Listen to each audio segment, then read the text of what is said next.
They say you see your life flash before your eyes right before you die. An old dying man once told Shuichi to look after his mom and sister. Shuichi had a loving family. His mother packed his favorite omelet for his school lunch. She had just found a new part-time job, so she told him not to worry about money and to focus on his studies. His younger sister even shared her favorite candy with him. Before he left, his mother reminded him to always remember what she had taught him. But at school, reality was cruel. The omelet was thrown onto the floor and crushed under someone's shoe. Then his classmates started kicking him. They mocked him, saying a weak punk like him had no right trying to play hero for some girl. Even the girlfriend of one of the bullies warned him. She told him not to anger them and said he should just look after himself instead of her. On his way home, as he crossed the street, a truck came speeding toward him. Both Shuichi and the driver froze in shock when they saw each other. There was no time to react. The truck hit him head-on. Lying bloodied under the rainy night sky, Shuichi wondered if this was truly the end. His final thoughts went to his mother and his little sister, Azusa. He felt nothing but sadness that he couldn't protect them. A crowd slowly gathered around his broken body. Someone rushed to call an ambulance. As his last tear fell, a blue butterfly fluttered down and hovered in front of his face. In his fading mind, he made a vow. In his next life, he would protect the people he loved with his own two hands. His blood continued to spread across the road as more people gathered in silence. Meanwhile, on the magic continent of Arcanas, a massive circular hall was packed with people, all facing a raised platform. A winged statue towered above the one standing beneath it. The air was tense and sacred as an announcement echoed through the hall, declaring the start of the annual divine blessing. Children under the age of 6 would offer their most treasured possession to the gods. If the offering was accepted, a divine messenger would descend. That spirit would sense the child's hidden magical element and grant them a chance to become a mage. Any child wishing to receive the blessing had to sign their name. One child tugged on his mother's sleeve and asked if offering his candy would let him learn magic. His mother gently explained that the offering needed to be something valuable, like the expensive gems owned by nobles. Nearby, a noblewoman presented a pair of teardrop-shaped earrings. Deep blue, glass-like gems were set in gold, each topped with a small red bead. The crowd gasped. One woman exclaimed that Lady Blank's gemstone was incredibly precious. The noblewoman calmly replied that the greater the offering, the higher the chance of being blessed. Her son stood beside her wearing a smug smile. On the other side of the hall, commoners whispered among themselves, gossiping that the Ryan family had poured their entire fortune into this one gamble. Then, a man stepped forward. He arrived with his entire family, his wife, his son, and his youngest daughter. Behind them stood a butler carrying a massive box. The crowd murmured that if they went this far and still failed, it would be a true tragedy. Holt Ryan was the head of the Ryan family. He had wagered everything on this moment, betting the future of his bloodline. Lucas Ryan was the 8th child of the family. He had a younger sister named Julia. Among all the siblings, those two were the brightest. Holt was confident they would receive a high-level blessing. The priest called for the next offering. It was Julia Ryan.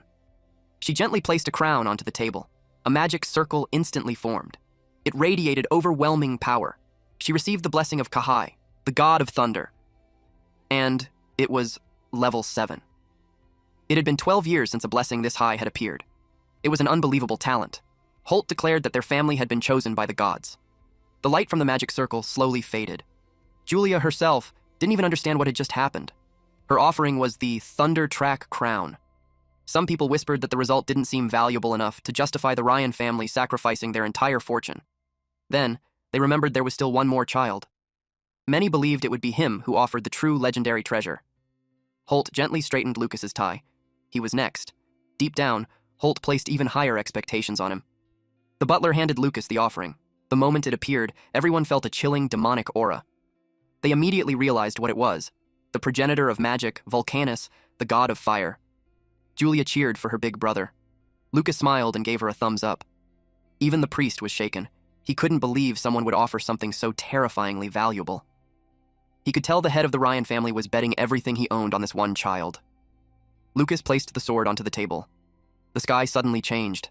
Dark gray clouds burned with streaks of red and orange, like fire crawling through ash. It looked violent and scorched, as if the sky itself was burning. No one had ever seen anything like it. Holt believed this had to be the highest possible level, level 9. The flames surged without warning, growing wild and blinding.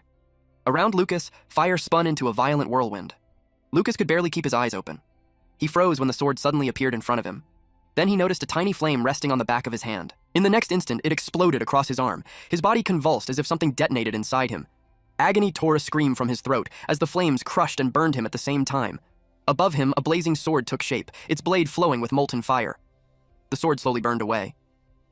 Moments later, the sky returned to normal. Everyone waited, searching for the divine spirit. They wondered if the blessing was complete. Someone suddenly pointed toward the altar. Lucas was sent flying, his body twisting through the air as blue energy trailed behind him. Dust and debris burst outward from the impact. He lay still, eyes wide and empty. Seeing her brother like that, Julia burst into tears. His family rushed to his side. They begged him to wake up. Holt couldn't understand how this could have happened. The priest finally spoke. The god had rejected him. Lucas Ryan had been forsaken by the progenitor of magic. A butterfly drifted toward his body. Meanwhile, in the realm of fire, someone cursed loudly. He raged that the Ryan family dared to offer the very power that had once nearly killed him. That sword still carried the mark of the strike that wounded him. He swore never to forgive them. A small flame pixie fluttered nearby, trying to fan the flames down. Volcanus said they should be grateful. He had only burned the child's soul to ash. The flame pixie quickly flattered him, calling him generous, merciful, and benevolent. But the pixie noticed something strange. A soul from another world had slipped into the child's body. It asked if it should burn that as well. Volcanus dismissed it, saying there was no reason to waste time erasing an insect from another world. They turned their attention to the next offering. It looked fairly decent. Meanwhile, the butterfly entered Lucas's body. When his eyes opened, they released a golden light. At the same time, in the realm of the martial god's heavenly source, a man with long red hair sat in meditation, as golden light flowed from him like sunlight. His left eye remained closed, yet a thin glow leaked from beneath it. When he opened both eyes, they burned with gold. He stepped onto ground that reflected the blue sky like a mirror. The moment his foot touched it, the ground shattered. He inhaled deeply. As he walked forward, the entire realm cracked apart, revealing a dark cosmos beneath. A massive shadowy creature with glowing red eyes emerged from the sea of stars. It was known as the wellspring of power that governed the world. Beneath it stood the man, glowing gold, calm, and fearless. The man asked whether it intended to block his path to a higher dimension. The creature slowly opened its mouth. A beam of dark light erupted from it. That attack was meant to erase him completely. When the light faded, the man charged straight through it. He struck the creature with a single punch, blowing its body apart. A massive wave of power burst outward, stretching across the void. He laughed softly. As he watched, the shattered remains burned away. Then he walked toward the light ahead. A faint smile appeared on his face. He remarked that this so-called wellspring of power was nothing special. Suddenly, a golden light like a blazing sun appeared behind him. A small pixie that looked just like him came running over, calling him Lord Martial God. The martial god calmly asked why his attendant spirit had dared to block his path. At that moment, he sensed it. His old partner, Reku, had just been destroyed. Curiosity stirred within him about what was happening on the Arcanus continent. The attendant spirit showed him a vision of Volcanus breathing fire. He was shocked. 1,000 years ago, martial arts had stood above magic. Now that fire god Volcanus was being worshipped. Anger welled up as he recalled nearly cutting that bastard down back then. The attendant spirit remarked that if he hadn't been so obsessed with martial arts, that pathetic god would never have been able to run wild. He replied that spreading the way of martial arts was a heavy burden. A small flame appeared at his forehead. He admitted he had no interest in developing it, but he knew, even so, that it was his duty to pass it on. And so a tiny being like him devoted himself endlessly to training. Someone slowly regained consciousness. He could hear a voice. Confusion filled his mind. It felt like he hadn't died. He slowly opened his eyes. He saw countless identical faces of the martial god surrounding him. He was completely dumbfounded. The martial god introduced himself as Mars. He declared that he would bestow the blessing of the martial god upon him. Lucas was utterly confused. In the distance, the martial gods looked like small suns arranged in a perfect circle. Mars repeated his introduction while flexing his muscles. Once again, he stated that he would grant him his blessing. A beam of golden light struck Lucas's head. His eyes turned gold, and a notification appeared, Blessing of the Martial God Level 9. The level cap for martial arts training had been removed. He barely managed to support himself. He had no idea what any of it meant. He didn't even realize his body was overflowing with power. What caught his attention the most was how incredibly ripped the spirit was. He couldn't understand what was happening. He was Shuichi. He clearly remembered being hit by a truck. He should have been dead. And yet he was alive. Suddenly, memories flooded into his mind. He realized he had become Lucas Ryan. That realization made him think the gods were playing with him. Apparently, Shuichi had reincarnated into a world of magic as a child who had just been abandoned by the gods. At this rate, his clan would surely disown him. His new life might end up even worse than his previous one. He thought about his mother and sister and felt anxious, but at least in his old world, they would be able to live off his insurance money. He looked down and saw his hands glowing. He couldn't believe he had received the blessing of the martial god when he didn't even know what martial arts were. A sudden noise snapped his attention to the floor. Someone had accidentally dropped a piece of candy. He froze when he saw who it was. It was Julia. She was bursting into tears. She couldn't hold it in anymore. She ran forward and hugged him tightly, overwhelmed with relief that he was awake. She had been terrified after hearing Jeremy and the others say that he might never wake up. He gently patted her head, calming her down. That was when it truly sank in. She was Lucas's sister, Julia. At the same time, he couldn't stop thinking about Azusa. She must have been devastated when he died. He had lost everything when he reincarnated, but this time was different. This time, he was determined to protect those precious to him in this life. No matter what it took, he would protect them with everything he had, and with that resolve, he entrusted everything to the martial god. At the altar, the statue suddenly made a sound. Then its eyes began to bleed. Blood poured down, forming a dark puddle on the floor. From that pool, a woman slowly emerged. She sensed that the loathsome man's presence was gone. She was referring to the martial god. She wondered whether he had died or simply left this world. She had very little power left. So she knelt down and drank the blood dripping from the statue. She even seemed to enjoy it. Without the martial god standing in their way, this world would soon belong to them. 9 years later, at the Ryan family estate. The bell rang, and a man wiped the sweat from his face. Lucas had grown a lot. He stood under the bright blue sky waiting for Julia to finish her magic training. He decided to go meet her. Suddenly, he sensed something behind him, a thorny vine wrapped tightly around his body. Lucas looked annoyed. He already knew who did this. It was Jeremy. Jeremy greeted him mockingly, saying it was nice to meet him again. The child abandoned by the gods. Jeremy Ryan was the 4th child of the Ryan family, a magic student with a level 5 blessing, and Lucas's half-brother. The maid beside him looked surprised that Lucas hadn't been kicked out yet. Jeremy reminded him that the backyard was reserved only for the family's mages. The vines then tightened around Lucas's body.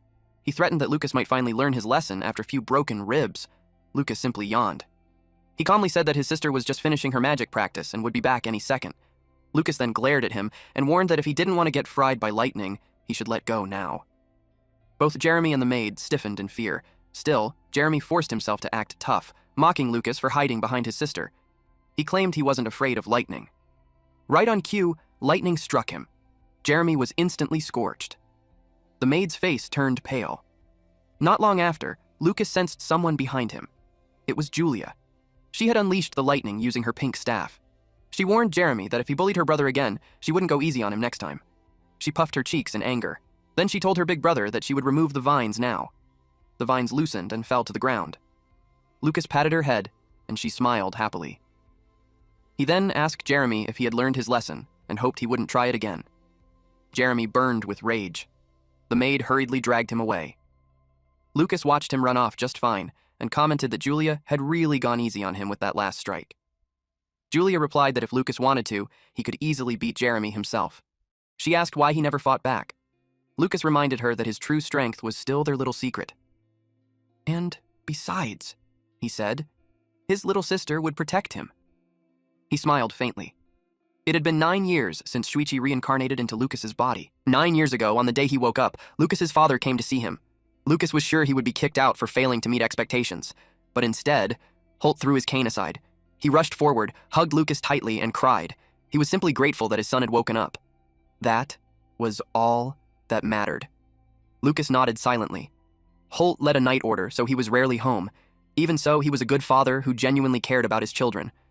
When Holt learned that Lucas had begun training in martial arts, he immediately sent him a letter filled with advice. He told Lucas that the family archive contained old martial arts books and hoped they would help his training. So Lucas went down into the basement. Thanks to that letter, a bold plan took shape in his mind. The young Lucas suddenly disappeared. One maid grew worried because he ran off alone every day. Another maid dismissed it, saying he would be kicked out soon anyway for being unable to use magic. Then they felt tremors. The ground had been shaking often lately. They assumed someone was practicing earth magic, but in reality, the ground was being punched. By Lucas. He spent 6 months digging beneath his room to create a secret training ground. He divided it into 4 sections. There was a study area, a storage room, a training area, and finally, a bath. He had spent most of his money on the other equipment, so he settled for a cheap tub. Ever since completing the underground space, he trained there every single day in secret, at the present time. Lucas jumped into his tub. Soaking in a medicinal bath was the most efficient way to train martial arts. It had been 3 years since he started training, using a book from the archive called the Chaotic Tempering Technique. Now, any magic attack of level 5 or lower couldn't even scratch him. His defense had finally taken shape. He stepped out of the tub and walked toward a training dummy to work on offense. He drew his sword and slashed. He turned around, then switched weapons to a spear. He struck again, slicing the dummy into countless fragments. The pieces were so fine, they scattered into the air. That was his cloud-piercing swift thunder spear, now at level 4. He decided to continue practicing. His skills had steadily improved over the past 9 years, but one thing still bothered him. According to the books, martial artists eventually hit a hard limit. To break through, they must achieve enlightenment. But enlightenment was so difficult that most people gave up in despair. That was the real reason martial arts faded, even though it was no weaker than magic. However, Lucas was different. He stood before a larger punching bag and took a deep breath. He focused and struck with everything he had. The massive punching bag exploded, and even the wall behind it cracked. Lucas exhaled slowly. That attack was Frenzied War High Explosive Fist, level 5. His levels kept rising as if there was no limit at all. He suspected this was the true effect of a divine blessing. His techniques included Quick Draw Flash at level 9, Aura Slash at level 4, Critical Armor Piercing Sword at level 4, Cloud Turning Sea Overturning Palm at level 5, Chaotic Tempering Technique at level 4, and Cloud Piercing Swift Thunder Spear at level 3. It was already 6 p.m. He remembered that Holt was coming home, and the family would be eating together. He returned to his room. After cleaning himself up, he stepped outside and headed to the dining room. Holt greeted him warmly, saying it had been half a year since they last met. He told Lucas to sit, saying he had been waiting. Lucas replied politely. Holt then explained that Allen Magic Academy had opened a special martial arts department and that he had already signed Lucas up. Jeremy clicked his tongue when he heard that. Martial arts were difficult, but Holt believed Lucas could handle it. The entrance exam was next week, so he told him to prepare well. Lucas thanked his father. No matter which world he lived in, Shuichi still wanted to grow stronger and protect what mattered, but he knew standing out too much would only invite trouble. Suddenly, Julia raised her hand. She announced that she wanted to attend Allen Magic Academy with him. Holt said it was a good goal, but she was only 11 and too young to enroll. Julia quickly pointed out that the academy had an elite class with no age restriction. Then she revealed that she had already received an offer for the elite class. Holt read the letter. He realized that her reputation as a genius had already reached Allen Academy. Her mother smiled and said they might soon see a great mage born from the Ryan family. Jeremy looked visibly jealous. He struggled to contain his anger. Holt said he would pray for both children to pass their exams safely. Jeremy complained that he understood Julia's situation, but didn't see why Lucas deserved special treatment. He worried Lucas attending a magic academy would tarnish his reputation. His mother pinched him. He yelped in pain and she told him to calm down. She reassured him that there was nothing to worry about. This woman was Jessica Ryan, the second wife of the Ryan family and Jeremy's mother. She calmly stated that it wasn't guaranteed Lucas would pass the exam. A sinister smile crept across her face. 1 week later, it was time to depart for the Magic Academy. Lucas and Julia's mother told them to take care of themselves. She promised that once they were settled, she would visit and bring their favorite pudding. Before they left, she handed them the lucky coin their father had given them. The coin came from the Buon dynasty, which unified the world nearly 10,000 years ago. Their father had obtained it while subjugating a powerful magic beast. The front of the coin bore the image of Mars, the first emperor, while the back showed the weapon he once wielded. When Holt had shown it to them as children, Lucas remembered thinking that Mars looked like a ridiculously ripped ancient spirit.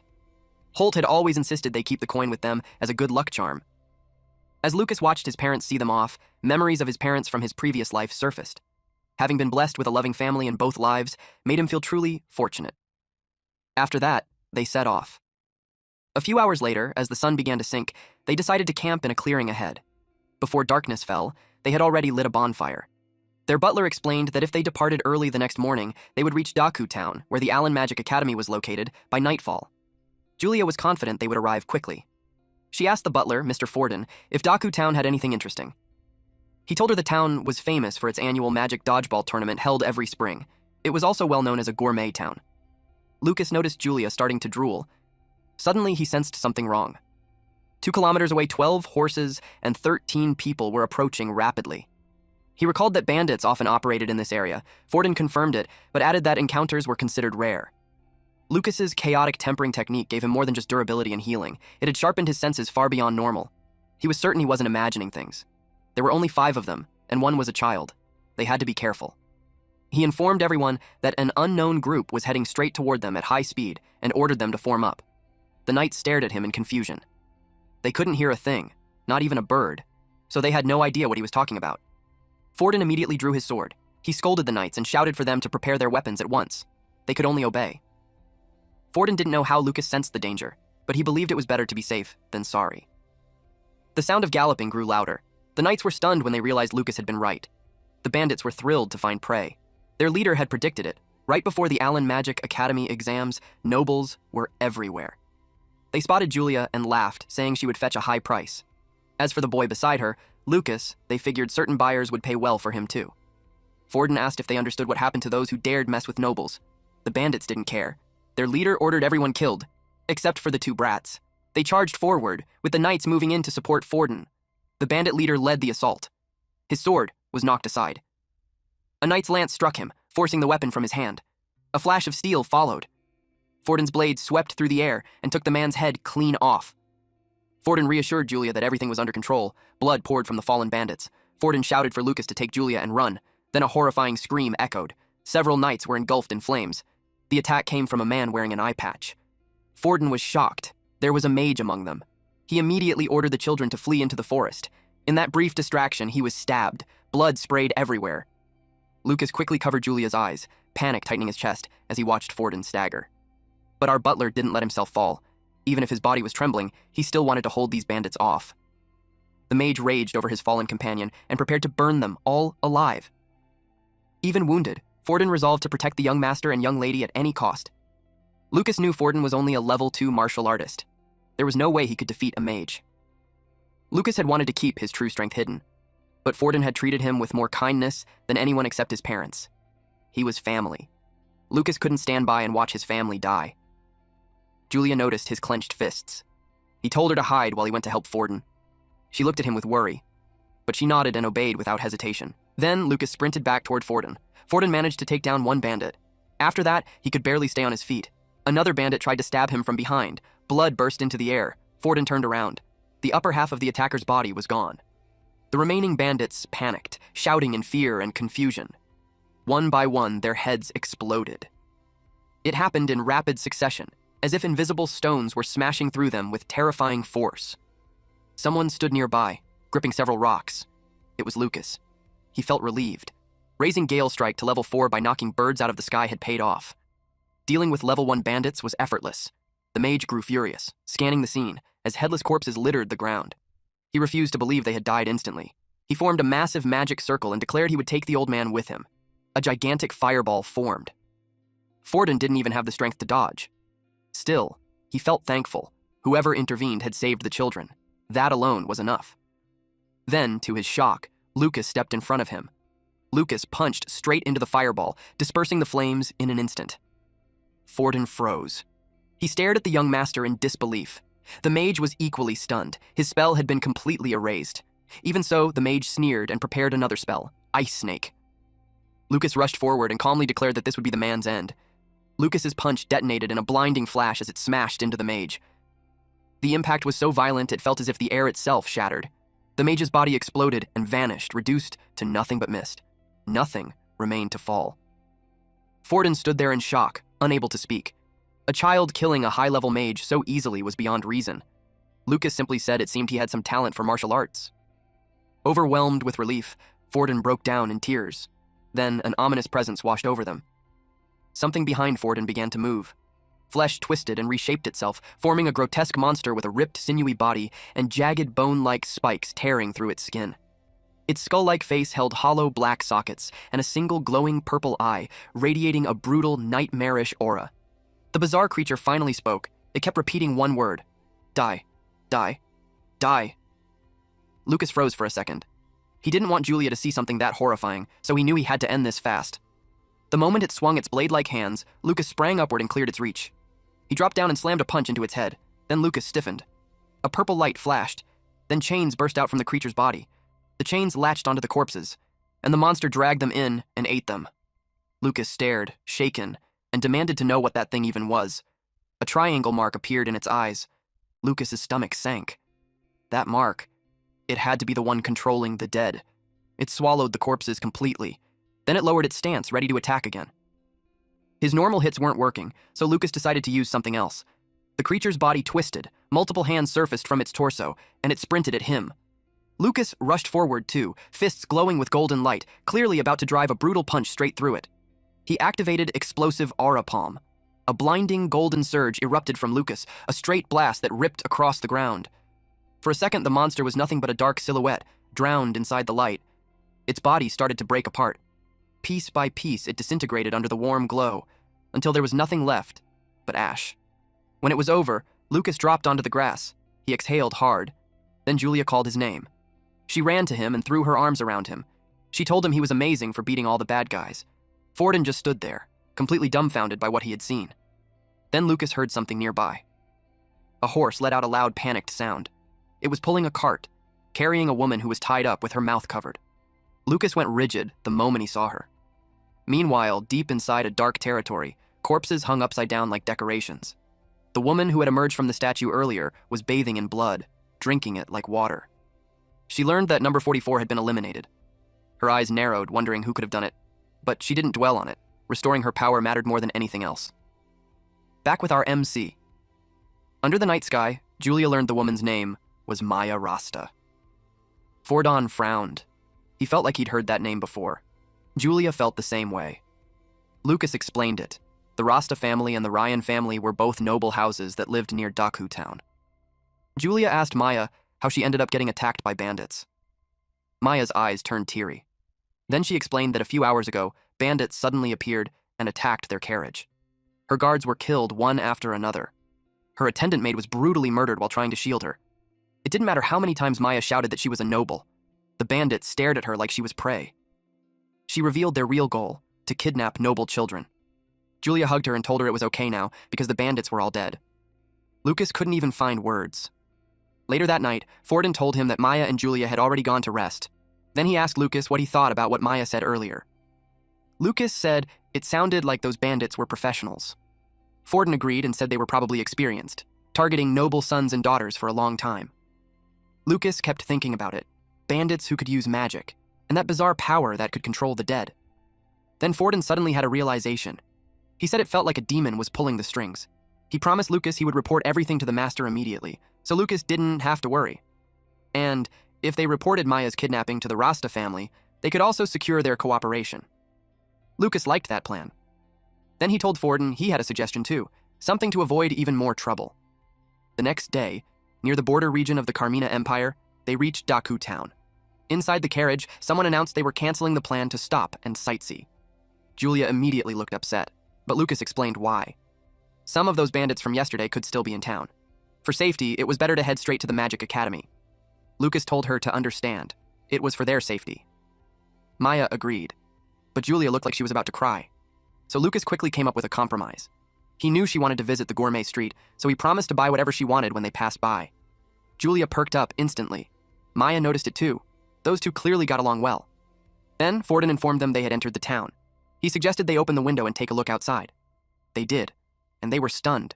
The streets were packed with people. Maya said it was unbelievably lively. So far, it was the biggest town she'd seen outside the capital.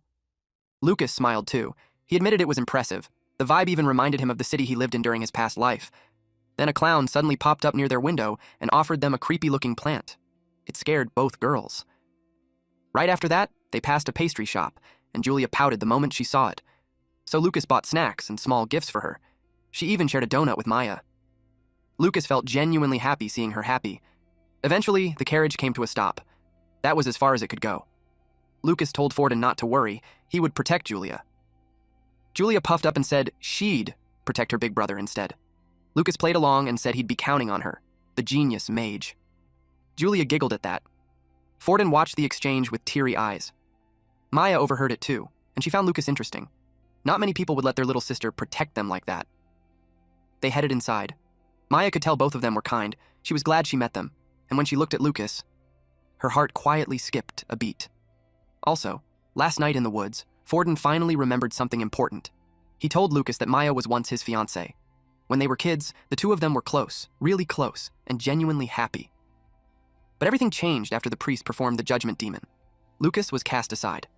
The priest declared Lucas had no gift for magic, and the engagement was broken off.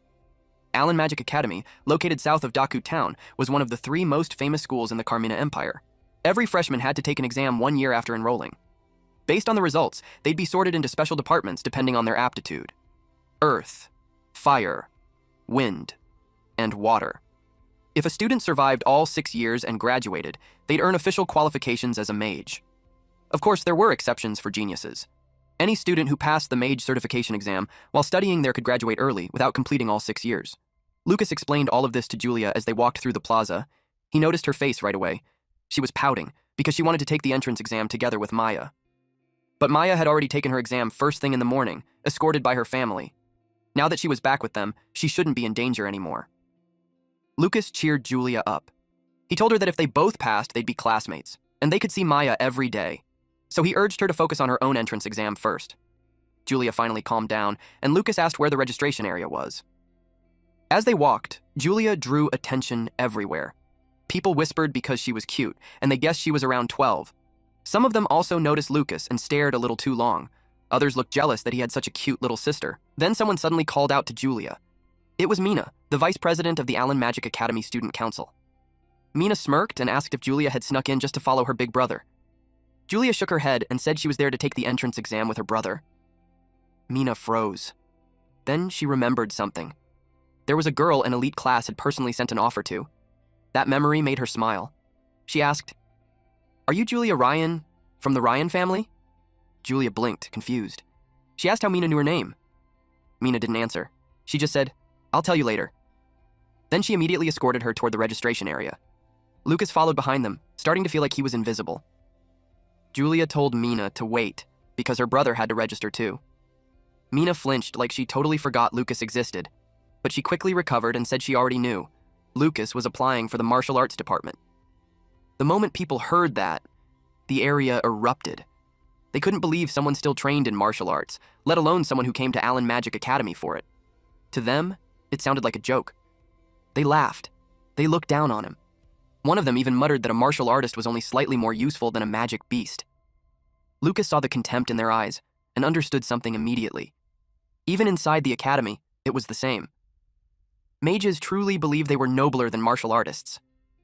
Hearing this, Julia became furious, but Lucas didn't care. To him, they sounded like trash pickers from the slums talking big. He knew the only people who acted like this were weak losers like Jeremy, or monsters who thought bullying made them powerful. In Lucas's eyes, they were insects. If it weren't for his parents' good intentions, he wouldn't even waste time stepping into a dump like this. Mina watched his expression closely. She looked guilty, like she blamed herself for saying martial arts department too loudly. So she quickly told Lucas that once he finished registering, he should come with them. She would personally guide him to the exam hall. Lucas was surprised. She was one of the only people who didn't look at him with prejudice. He thanked her. At the entrance, students lined up in a long row. Mina told them to check in with the student council members at the door. After that, each examinee received an emblem. Their exam number was stored inside it, so they had to wear it when entering the hall. The entrance exam had 3 parts. First, measuring magic potential using the magic light. Second, a compatibility test, where they would interact with spirits of different attributes. And third, a destructive power test, where they would attack a dummy and get scored. Lucas asked if the martial arts applicants did the same process. Mina nodded. Yes, every department took the exact same test. Lucas didn't think it was because the academy cared about fairness. He thought it was because that they were too lazy to design a real test for martial artists. That only fueled him more. He swore to prove the power of a martial artist and crush their prejudice in front of everyone. At the potential measurement station, an old man stood near the magic light and announced the first test. He told them to place a hand on the magic light one at a time. Then the old man noticed Lucas. His eyes widened. In his whole life, he claimed he had never seen something like this. He even called it a 1-in-1,000-year phenomenon. Then the score appeared. 0. The old man said that with a score like that, Lucas wouldn't get anywhere, not even in the martial arts department. The hall erupted with laughter. Students mocked him openly. Even the martial arts kid before him had scored a 1. Lucas could only sigh. Then the next student stepped up, and the entire crowd suddenly went silent when the magic light burst into a deep purple glow. It was Julia. Purple meant her potential was 7 out of 10, high enough to make her a top-class student among this year's examinees. The crowd started buzzing like crazy. Lucas just stared. He couldn't believe everyone was getting so worked up over something like that. To Lucas, it was obvious. These people didn't know the first thing about real power. He shouted at Julia not to hold back. He cheered loudly for her. The instructor tensed up the moment he realized Julia might still be suppressing her power. So, Julia released more. The orb's glow shifted, brightening into a golden yellow light. It blazed like a miniature sun. The instructor's eyes went wide. Golden light meant she was just a hair away from the maximum score of 10. He'd only seen that level once before, 2 years ago, from a student who became a legend on campus. But Julia was much younger than that student had been. The instructor was stunned and genuinely impressed. Then, Julia finished the test. She ran straight to her big brother, smiling like she'd just won a prize. The crowd's attention immediately snapped to Lucas. Julia hugged him tight and asked if she did great. Lucas gently patted her head and told her she'd become an archmage someday. Behind them, one student whispered that Julia was a genius, and Lucas was a worthless piece of trash. The guy next to him instantly covered his mouth and hissed at him to stop. He warned him, "Do you have any idea what Julia would do if she heard you insult her brother?" Then he pushed him away and told him to go mock someone else. In his mind, it wasn't worth making an enemy out of a genius just to laugh at some loser. Lucas heard it all, and he stayed calm, because this was exactly what he wanted. As long as Julia showed off her talent, no one would dare bother him too much. That meant he could finally have a peaceful school life. All the hard work he put in over the last 3 years, all the effort spent strengthening Julia's talent, it was finally going to pay off. Soon they moved to the second test, the Spirit Hut. Lucas had been waiting for this part for a long time, because this was where all his preparation would truly matter. They stepped into the next exam venue, at the compatibility test site. Spirits of different elements floated through the air. They quickly caught the students' attention when they began circling Julia. She played with them casually. Everyone was shocked. One student had even received a level 6 blessing from the wind god, yet not a single wind spirit approached him. Meanwhile, spirits of every element gathered around her. The students immediately assumed she had near-perfect compatibility with all elements. They whispered that the girl's talent was terrifying. Lucas felt relieved. His custom skill, Mage Key Art, was quietly boosting Julia's potential. Even though she was only level 2, it was already more than enough to pass the entrance exam. The instructor announced her result, 9.6 compatibility, the highest among all examinees. He congratulated her, and she politely thanked him. Then she suddenly turned her head and glared. Some of the other students were trying to get closer, but their eyes made their intentions obvious. She quickly hugged her brother and buried her face in his chest. He asked her what was wrong. She whispered, asking why those people were looking at her like that. She was scared. He told her it couldn't be helped. She was a genius, and from now on, people would stare at her even more. He told her not to worry about what others thought and to slowly get used to it. She realized he was right and made up her mind to grow stronger so she could protect him. He encouraged her to keep going. Deep down, though, he hadn't expected her to be affected by the attention. He realized he also needed to help build her mental toughness. Nearby, 2 men whispered to each other. One of them muttered that Julia should have been royalty class, but since her brother was useless, it made sense. The other asked what the brother's compatibility score was. They assumed it was 0, just like before. But when Lucas entered the hall, all the spirits scattered away from him, their faces filled with disgust. Then something strange happened after the first test. The moment Lucas stepped outside, one fire spirit suddenly lost its arm. The man who saw it almost wet himself. His friend couldn't believe it. He said it must have been a mistake. Spirits were tiny, after all. Lucas heard everything. He didn't expect anyone to witness it. It had happened during the second test. Maybe it was because he had been forsaken by the fire god. Still, that fire spirit's behavior had been especially hostile. When the test ended and Lucas was about to leave, the spirit spat flames straight at him. It clearly held a grudge after nearly being killed earlier. Lucas felt the same way. He picked up a small pebble and quietly flicked it, smashing the spirit's arm. He didn't like a mere servant of the fire god acting so arrogant around him. Back to the present time, he took Julia's hand and led her toward the final test. He asked if she was confident she could take first place again. She smiled and said, as long as he didn't go all out, she'd be fine. He replied that he wasn't planning to get serious anyway. He intended for her to protect him. At the Magic Destruction Power Test site, metal dummies were placed everywhere. As they entered, they heard a student complaining that the genius girl had taken first place. He said he'd vent his frustration on the dummy. Others wondered if the genius could actually break one. Someone argued that it was impossible. The dummies were made from special metal reinforced with defensive magic. They could withstand any attack below curse rank. No one believed a kid her age could unleash a curse rank attack. Lucas studied the dummy and noted how solid it looked. He decided it was the perfect chance to test his level 6 skills. Getting to use expensive equipment like this made him think that coming to school wasn't half bad. Suddenly, they heard someone yelling for people to stop shoving. A woman was screaming for everyone to get in line. She was shouting at a woman with long black hair. She said that anyone without talent should move to the back. She called her useless and ordered her to get lost. The long black-haired woman slowly turned and glared at her, activating a technique through her eyes. The shouting woman felt her chest tighten as if her heart was being squeezed. Then the black-haired woman calmly walked past her, gave her a cold stare, and scoffed. She headed straight toward Julia.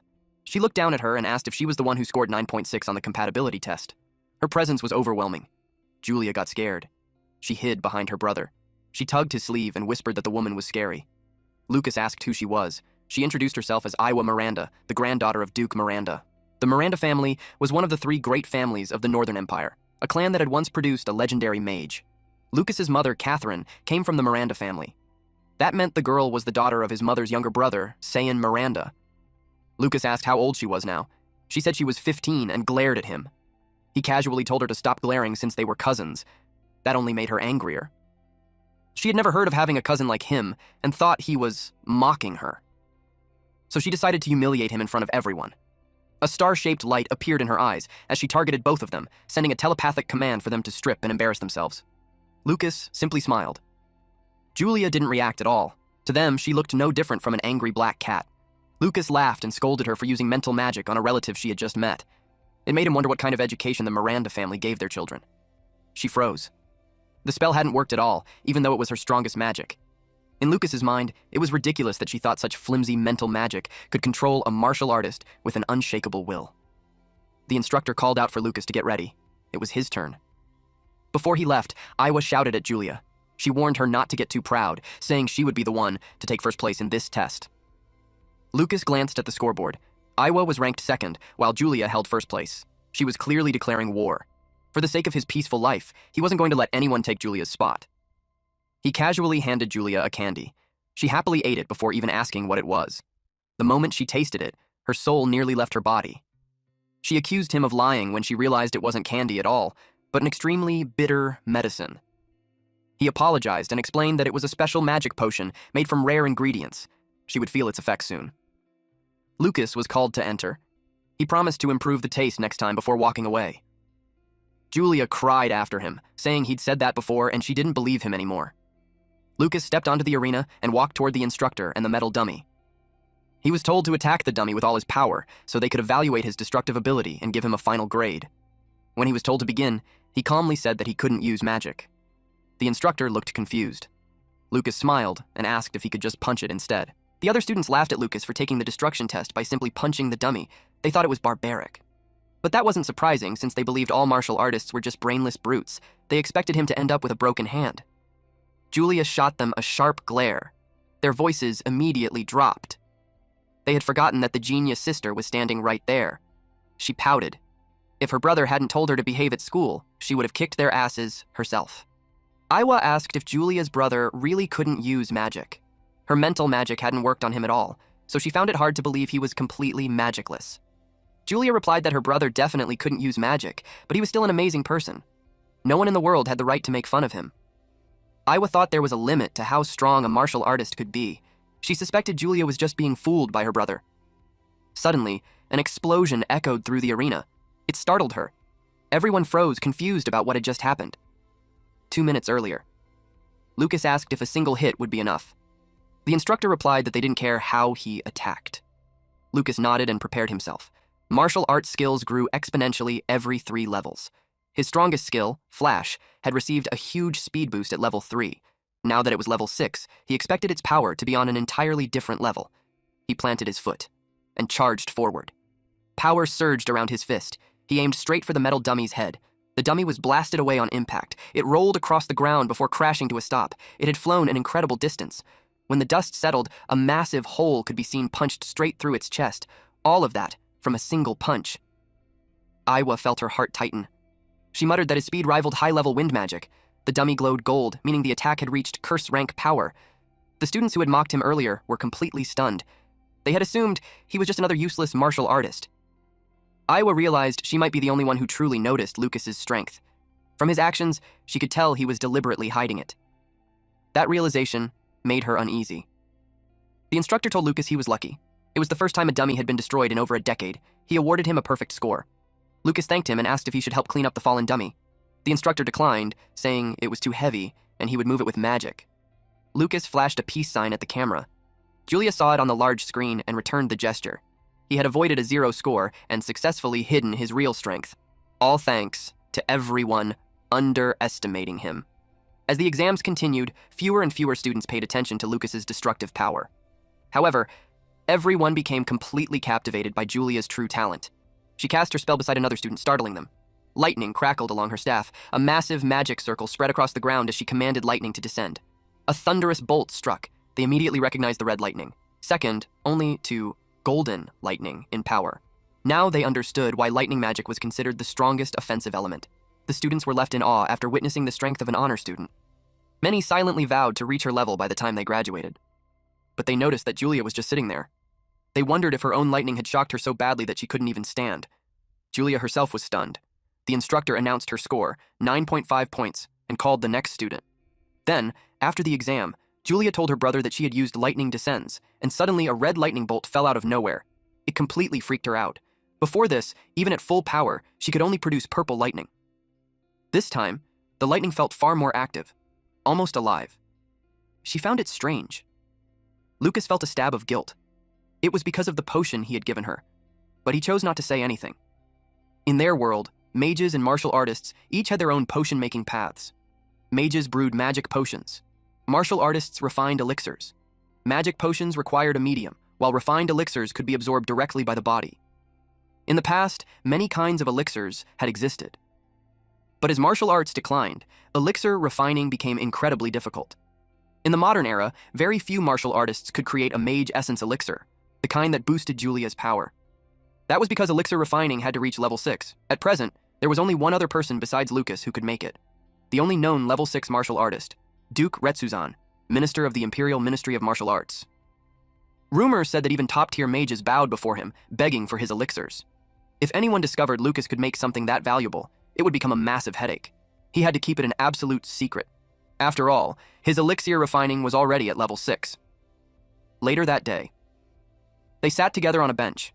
Julia asked if it was finally over. Lucas told her it would take just a bit longer. Once the class assignments were posted, they could return to the dorms and rest. Mina suddenly called out to them. Lucas asked what she was doing there. She explained that she was in charge of posting the class assignments. She told them that Julia had taken first place in the elite class, while Lucas ranked first in the martial arts department. She congratulated both of them. Julia beamed when she heard she placed first in the elite class. She was thrilled that she had made it. Lucas praised her, saying she was amazing and that he'd be counting on her from now on. Mina asked which department Julia wanted to join next year. There were 5 special departments: Earth, Fire, Wind, Water, and the Special Department. 1 year after enrollment, all students would be tested and officially assigned. Julia thought for a moment. Based on her attributes and the Wind God's blessing, she chose the Wind Department. Mina's eyes lit up. She happily told Julia that she would be waiting for her there. Lucas noticed how actively Mina was already scouting talented students. Then, Mina offered to escort Julia to the girls' dormitory.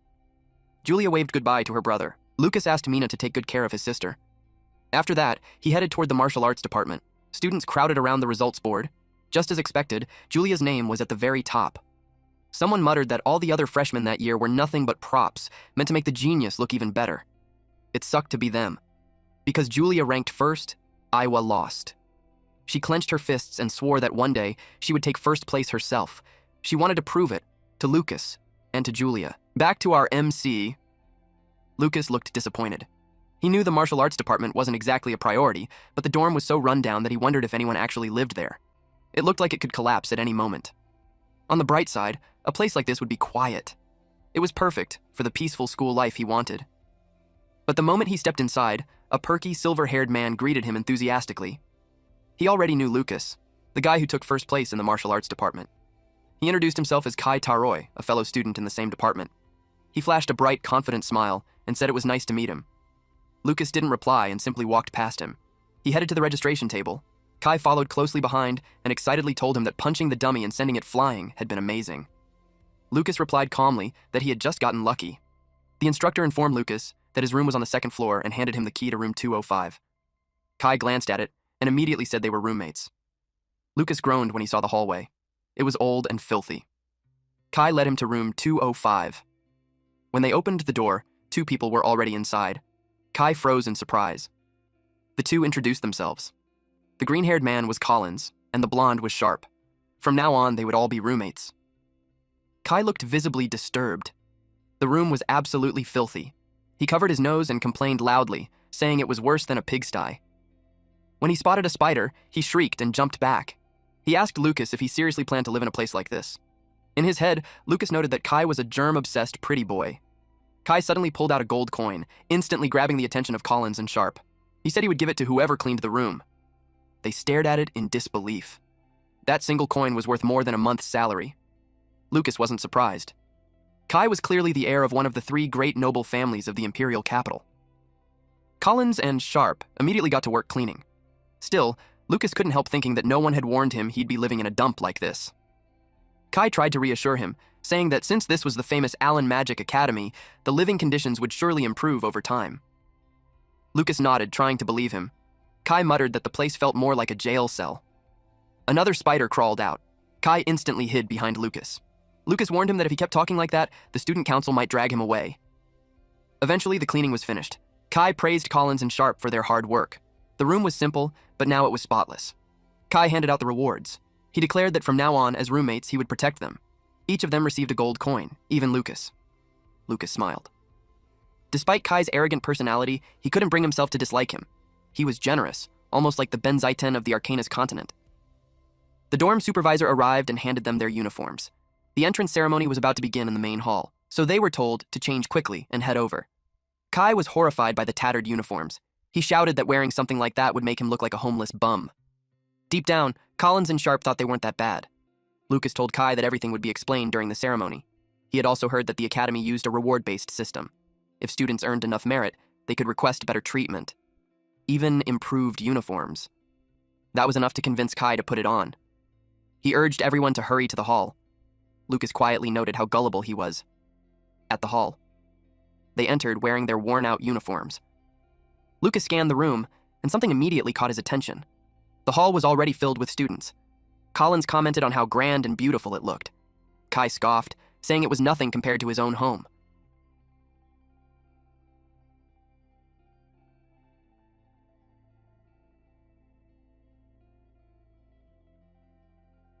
Lucas spotted her. The elite class uniforms were on a completely different level. The martial arts department seats were all the way at the back. Kai suggested that if Lucas wanted to say hi to his sister, he should do it now. Lucas shook his head and said it was fine. He just wanted to take his seat. Deep down, though, he felt proud. The elite uniform looked great on Julia. The distance to their seats was ridiculous. It made Kai mutter that the martial arts department was clearly being discriminated against. They sat down. Lucas noticed a woman seated in front of him. Suddenly, the flame in the lamp gathered at its center, forming the shape of a flower bud. A man shaped the fire into a blooming flame flower and held it in his hand. It was fire mold, level 6. A figure stepped out from the flaming bud. He announced that the students should feel honored, because today, he, the student council president and a future great mage, would be introducing the academy's point system. His name was Theodore Folamel. The girls immediately began fangirling. He looked cool, and their excitement doubled when they learned he was a level 6 mage. Theodore continued. At Allen Magic Academy, the point system was the foundation of everything. Magic skills, rare books, tamed magic beasts, rare materials, even guidance from great masters. Any learning resource they could imagine could be obtained with points. There were many ways to earn points, however, labor paid extremely poorly, only 1 to 5 points per hour. It was far more efficient to earn points by participating in departmental events. For current students, guiding freshmen today was one of the best earning opportunities. Lucas thought of how Mina had guided Julia. Now it made sense. Theodore added that joining the student council provided a stable monthly income. The president earned 500 points per month. The vice president received 200, and regular members earned 100.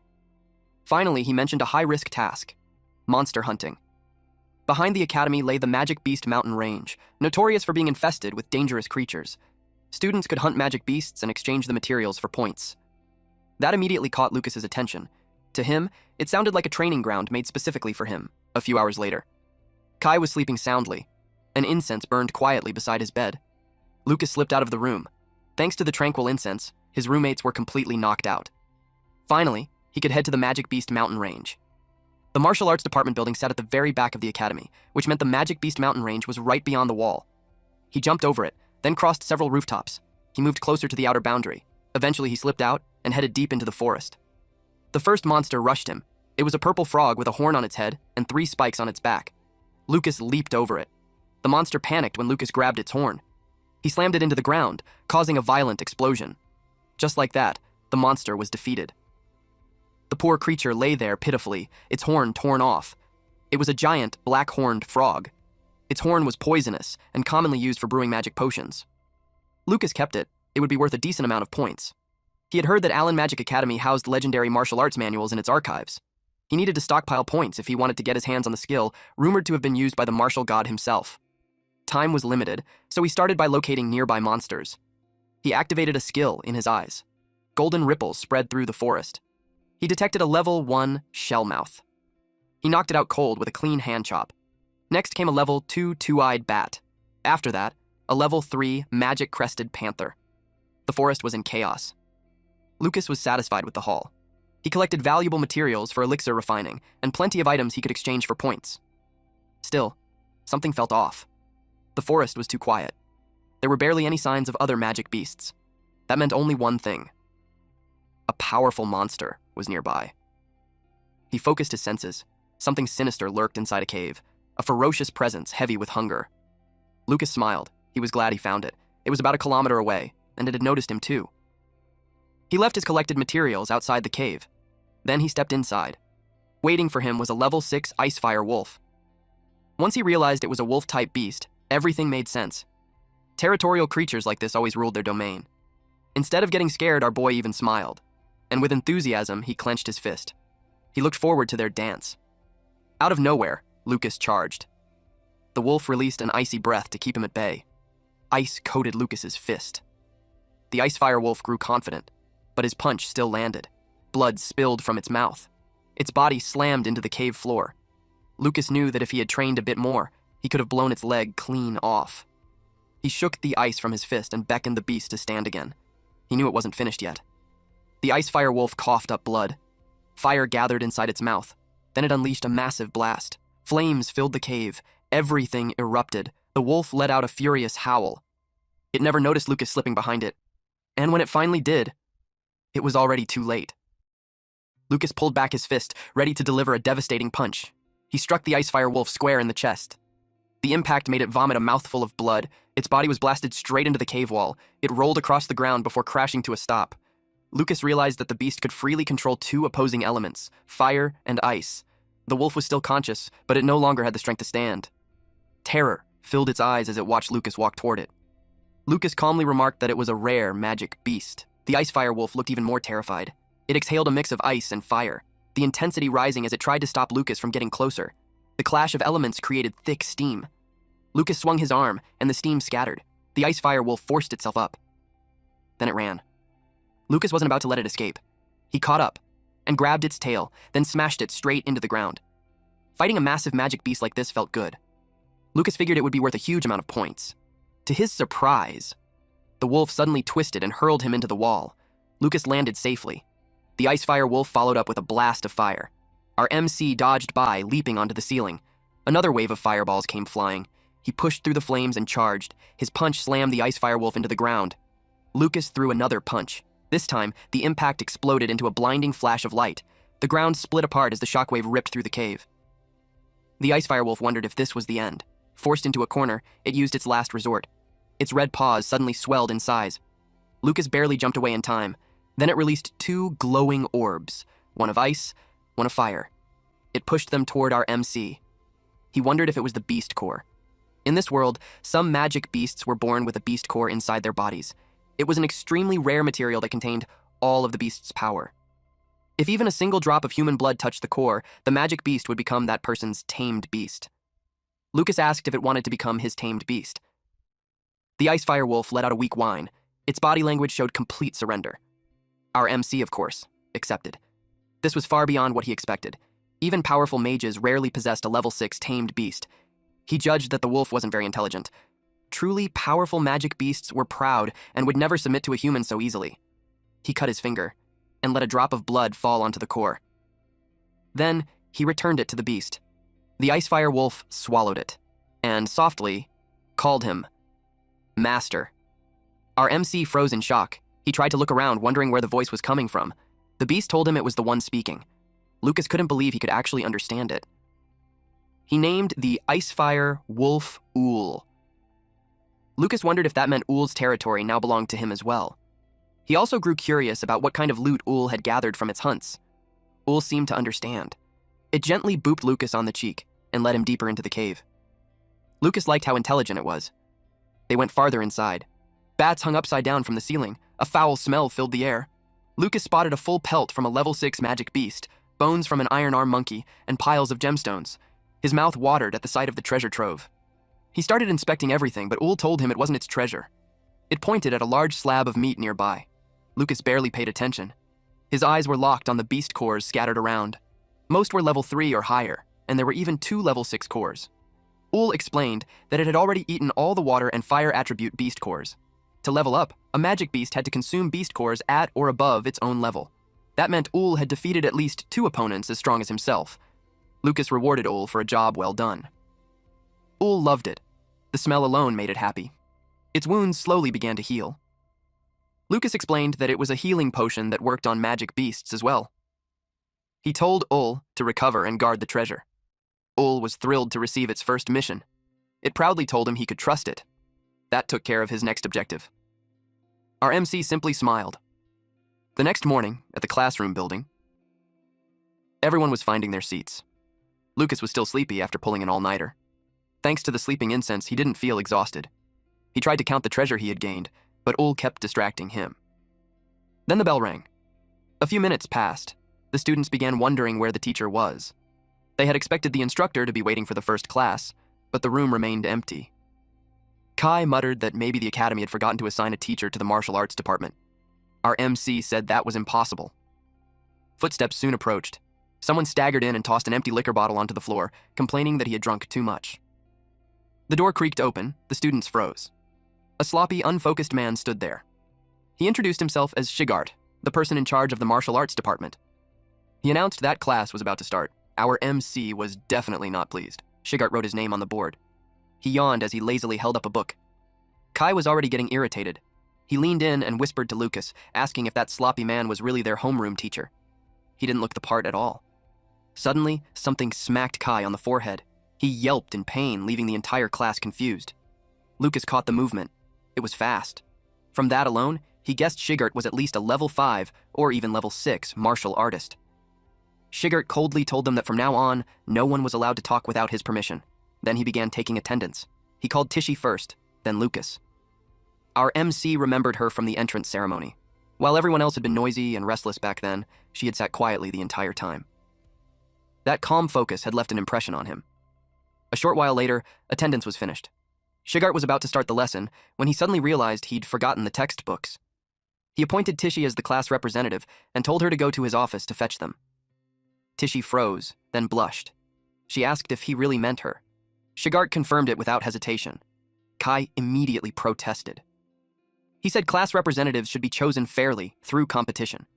He bragged that with his family background and abilities, he was clearly the best candidate. Then, he took another hit. Shigart reminded him, once more, now with conviction, that speaking without permission was not allowed. The chalk in Shigart's hand crumbled to dust.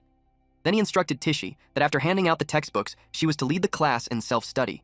Tishy looked delighted. She had passed the entrance exam, and now she had even been chosen as class representative. This felt like a chance to change her fate. Kai rubbed the swelling on his head and cursed under his breath, calling Shigart an abusive bastard. Lucas quietly agreed that something about their teacher felt off. Kai said they should complain to the administration and get him fired. Lucas noticed the way Shigart shifted his weight. It looked like the posture of someone who had suffered a serious injury. He couldn't help wondering how strong the man had been before that. Our MC then clarified that he never said anything about complaining. Kai scoffed and questioned his manhood, saying he must be scared. To Lucas, someone that strong was interesting. He hadn't expected school to turn out this entertaining. A few hours later, outside the cafeteria, Kai and Lucas walked together. Kai complained non-stop, saying all they did was self-study because of that lousy teacher. He hated how irresponsible Shigart was for choosing a class representative on a whim. He called him the worst. Lucas barely listened. The moment he spotted Julia, he headed straight toward her. He gently patted her head and asked how her first class went. She happily told him her teacher was Miss Linda, who was super kind. She had even encouraged Julia to aim for class representative next week. Kai muttered that class representatives were usually chosen a week after school started. That made Julia curious. She asked if the martial arts department had already picked one and wondered if Lucas had been chosen. Lucas told her it wasn't him. He then invited her to lunch, saying he'd heard the food was pretty good. Julia's eyes lit up with excitement. Kai shouted after them, telling them to wait. At Allen Magic Academy, even meals were tied to the point exchange system. New students with no points were allowed to exchange cash for points, but only once. On top of that, each department had a different exchange rate. The food looked amazing and smelled incredible. Julia shared her meal with her brother. Kai grew increasingly irritated. He stared at his tray in despair. They had both paid 1 coin, yet elite class students received 100 points worth of food, while the martial arts department only got 10. He called it complete bullshit. Earlier, when he complained, the teacher bluntly told him that the martial arts department rate was fixed at 10 points. If he had a problem with it, he could leave. Even the instructors openly discriminated against martial artists. They told him that nobility meant nothing inside the academy. Students without talent just had to work harder and save up points. Kai felt like he had lost his human rights the moment he enrolled. Julia quietly shared her food with him. Kai was deeply moved. He thought she was unbelievably kind. In Lucas's mind, Kai was being a little dramatic. They focused on eating. Then Maya approached. She greeted Lucas and Julia. Julia invited her to sit with them, but Maya said she had already eaten. Instead, she handed Julia a small bag of baked cookies to thank her for what happened the other day. Little sis happily accepted them. Lucas tried one and said it was delicious. Maya looked genuinely happy. Julia then commented that she was a great cook. Maya blushed. Kai leaned in and asked for one too. He took a bite and widened his eyes. He said it was no ordinary cookie. It was on par with the Teroi family's special sweets. He introduced himself right away. Maya gave her name and said she was honored by the compliment. Kai teased Lucas for having such a pretty friend. In our MC's mind, there was no way he would share that she's his ex-fiancée. Soon after, Maya left. Lucas let out a quiet sigh. Just as he thought, the cafeteria was the worst place to relax. Earlier, Mina had met Julia and asked if she liked the food. She looked surprised when Lucas showed up. Not long after, Theodore arrived, and the girls immediately started squealing. He even flew in using fire magic. Lucas quickly realized he was a show-off, but in the shadows, Lucas noticed how exhausted Theodore looked. It had been a close call. He had nearly lost control of his level 6 magic. Thanks to a potion, he had barely managed to look cool in front of the underclassmen. Lucas genuinely thought Theodore was impressive. That was until he heard him muttering to himself after the entrance ceremony. Someone walked past and accidentally dropped a bottle. The sound caught Lucas's attention. He saw Shigart. That made him wonder what the man was doing here. Shigart staggered behind the school, swinging a bottle of liquor. He opened the door to a room. The people inside were annoyed that he was late again. They muttered that when he took over the martial arts department, they thought he would clean up his act. Someone replied that no one could blame him, especially after what had happened. Shigart dropped into a seat and yawned. A blonde woman watched him with concern. Her brows tightly furrowed. Someone tapped their finger against the desk. They announced that the meeting would begin. An old man with a long beard spoke up. Today's agenda was the Magic Beast Taming Tournament. In the Carmina Empire, monster hordes attacked frequently. Because of that, the ability to tame multiple beasts at once was considered essential. As a result, it became an annual tradition for all freshmen at Allen Magic Academy to participate in the Magic Beast Taming Tournament. The blonde female instructor announced that they had already prepared over 2,000 level 1 magic beasts for the event. She suggested holding the tournament in 6 days, just like every other year. The professor seated across from her said that was fine, but he suggested that the martial arts department students should sit this one out. In his opinion, they stood no chance against magic beasts, so forcing them to participate would be a waste of time. Someone then slammed their hand on the table. It was Shigart. He straight up objected. The professor argued that he was only thinking of the students' safety. The blonde instructor sided with Shigart. She said that as long as they were freshmen at the academy, martial arts students should also be required to participate. Another female instructor agreed, saying all students should be treated equally. One more professor supported that stance. The man who suggested excluding them couldn't believe there were still teachers siding with Shigart, especially Linda. He realized that many of them still saw Shigart as the former level 8 powerhouse. He didn't argue further. Instead, he added that the martial arts students would probably just end up crying in fear. The headmaster made the final call. The martial arts department would participate. The meeting was soon adjourned. Afterward, the blonde instructor, Linda, was approached by a colleague who asked if she was really sure. A male instructor said Greg had a point. Another female instructor added that while she understood martial arts students needed real combat experience, the taming tournament might be too difficult for them. Linda simply smiled. She said that a long time ago, someone had told her something she never forgot. A coward who lacks the courage to overcome hardship has no right to call himself a martial artist, so any student who refused to join the tournament could quit the martial arts department on the spot. The Magic Beast Taming Tournament would begin in 6 days. Back in class, Shigart informed his students that after the lesson, they would head outside for practical combat training. He said he would make sure every single one of them could defeat a magic beast. Kai complained that the tournament was usually just an event to select a class representative. Since they already had one, he didn't see the point in participating. Once again, something smacked his head. Shigart told him to shut up and announced that class was starting. One student muttered that the pretty boy really knew how to piss off the teacher. Lucas thought about the upcoming practical combat training. He quietly reminded himself to be careful not to send his sparring partner flying. They immediately moved to the open training grounds and began. A long brown-haired student was suddenly launched into a tree. The one who did it was Tishy. Lucas quietly observed the training. Since everyone there had passed the entrance exam for the martial arts department, none of them were weak. Among them, Tishy stood out the most. He could tell she was the strongest one after him. He carefully observed while sending another student away. Seeing that it was getting late, Shigart called an end to the training for the day. Kai let out a sigh of relief. It was finally over. Collins told Kai that he was heading to the cafeteria and that he'd bring food back for him later. Sharp immediately asked if he had made another deal. Kai explained that he had given Collins a coin. In exchange, Collins would bring him food bought with points. Collins earned extra cash, and Kai saved his points. A win-win. Sharp looked regretful that no one had told him about such a great deal. Collins said Sharp could take the next one. Kai didn't really care who handled it, but Sharp made him promise. Lucas watched them and realized Collins was smarter than he looked. He was increasing his allowance while keeping good relationships with everyone. On the contrary, Kai thought he was the clever one and asked our MC if he agreed. He suggested Lucas learn a thing or two from him, joking that he wouldn't even charge tuition. Lucas gently brushed Kai's elbows off his shoulders. He said he appreciated the offer, but he'd pass. Kai was stunned. He assumed Lucas didn't care about points because his sister was in the elite class. But Kai had it completely wrong. Even without Julia, Lucas wasn't worried about food at all. After all, he had the bounty of nature. Smoke rose from inside a cave. Someone was roasting meat. It was our MC. If he didn't need to walk Julia back to the dorms, he would have used dinner time to train. But today, Mina had tried getting close to Julia again, so he couldn't lower his guard. If Mina showed even a hint of bad intentions, Lucas would make sure she regretted it. He noticed Ul wagging its tail. The Icefire wolf stared at the meat, drooling heavily. Lucas handed it over. The more he looked at Ul, the cuter it seemed. The wolf was overjoyed. Lucas had shared his food without asking for anything in return, making Ul think that being tamed might not be so bad after all. Lucas told the beast that after eating, it would help him train. He promised he wouldn't hurt it. Ul was terrified. In the end, Lucas did not go easy on him. Meanwhile, at the Ryan family estate, Lucas's mother stood beneath the night sky. Worry is clear on her face. Holt walked up beside her.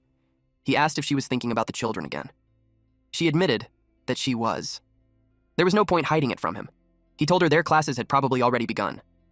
Then he gently suggested that if she missed them, she should go visit. He told her that he'd be passing by Daku Town for work and could take her along. She was overjoyed at the thought of seeing them again, at Count Grindo's estate. Someone entered barefoot. The people gathered inside wore black hoods and masks. On the stage stood a naked woman, her body covered only by a black cape.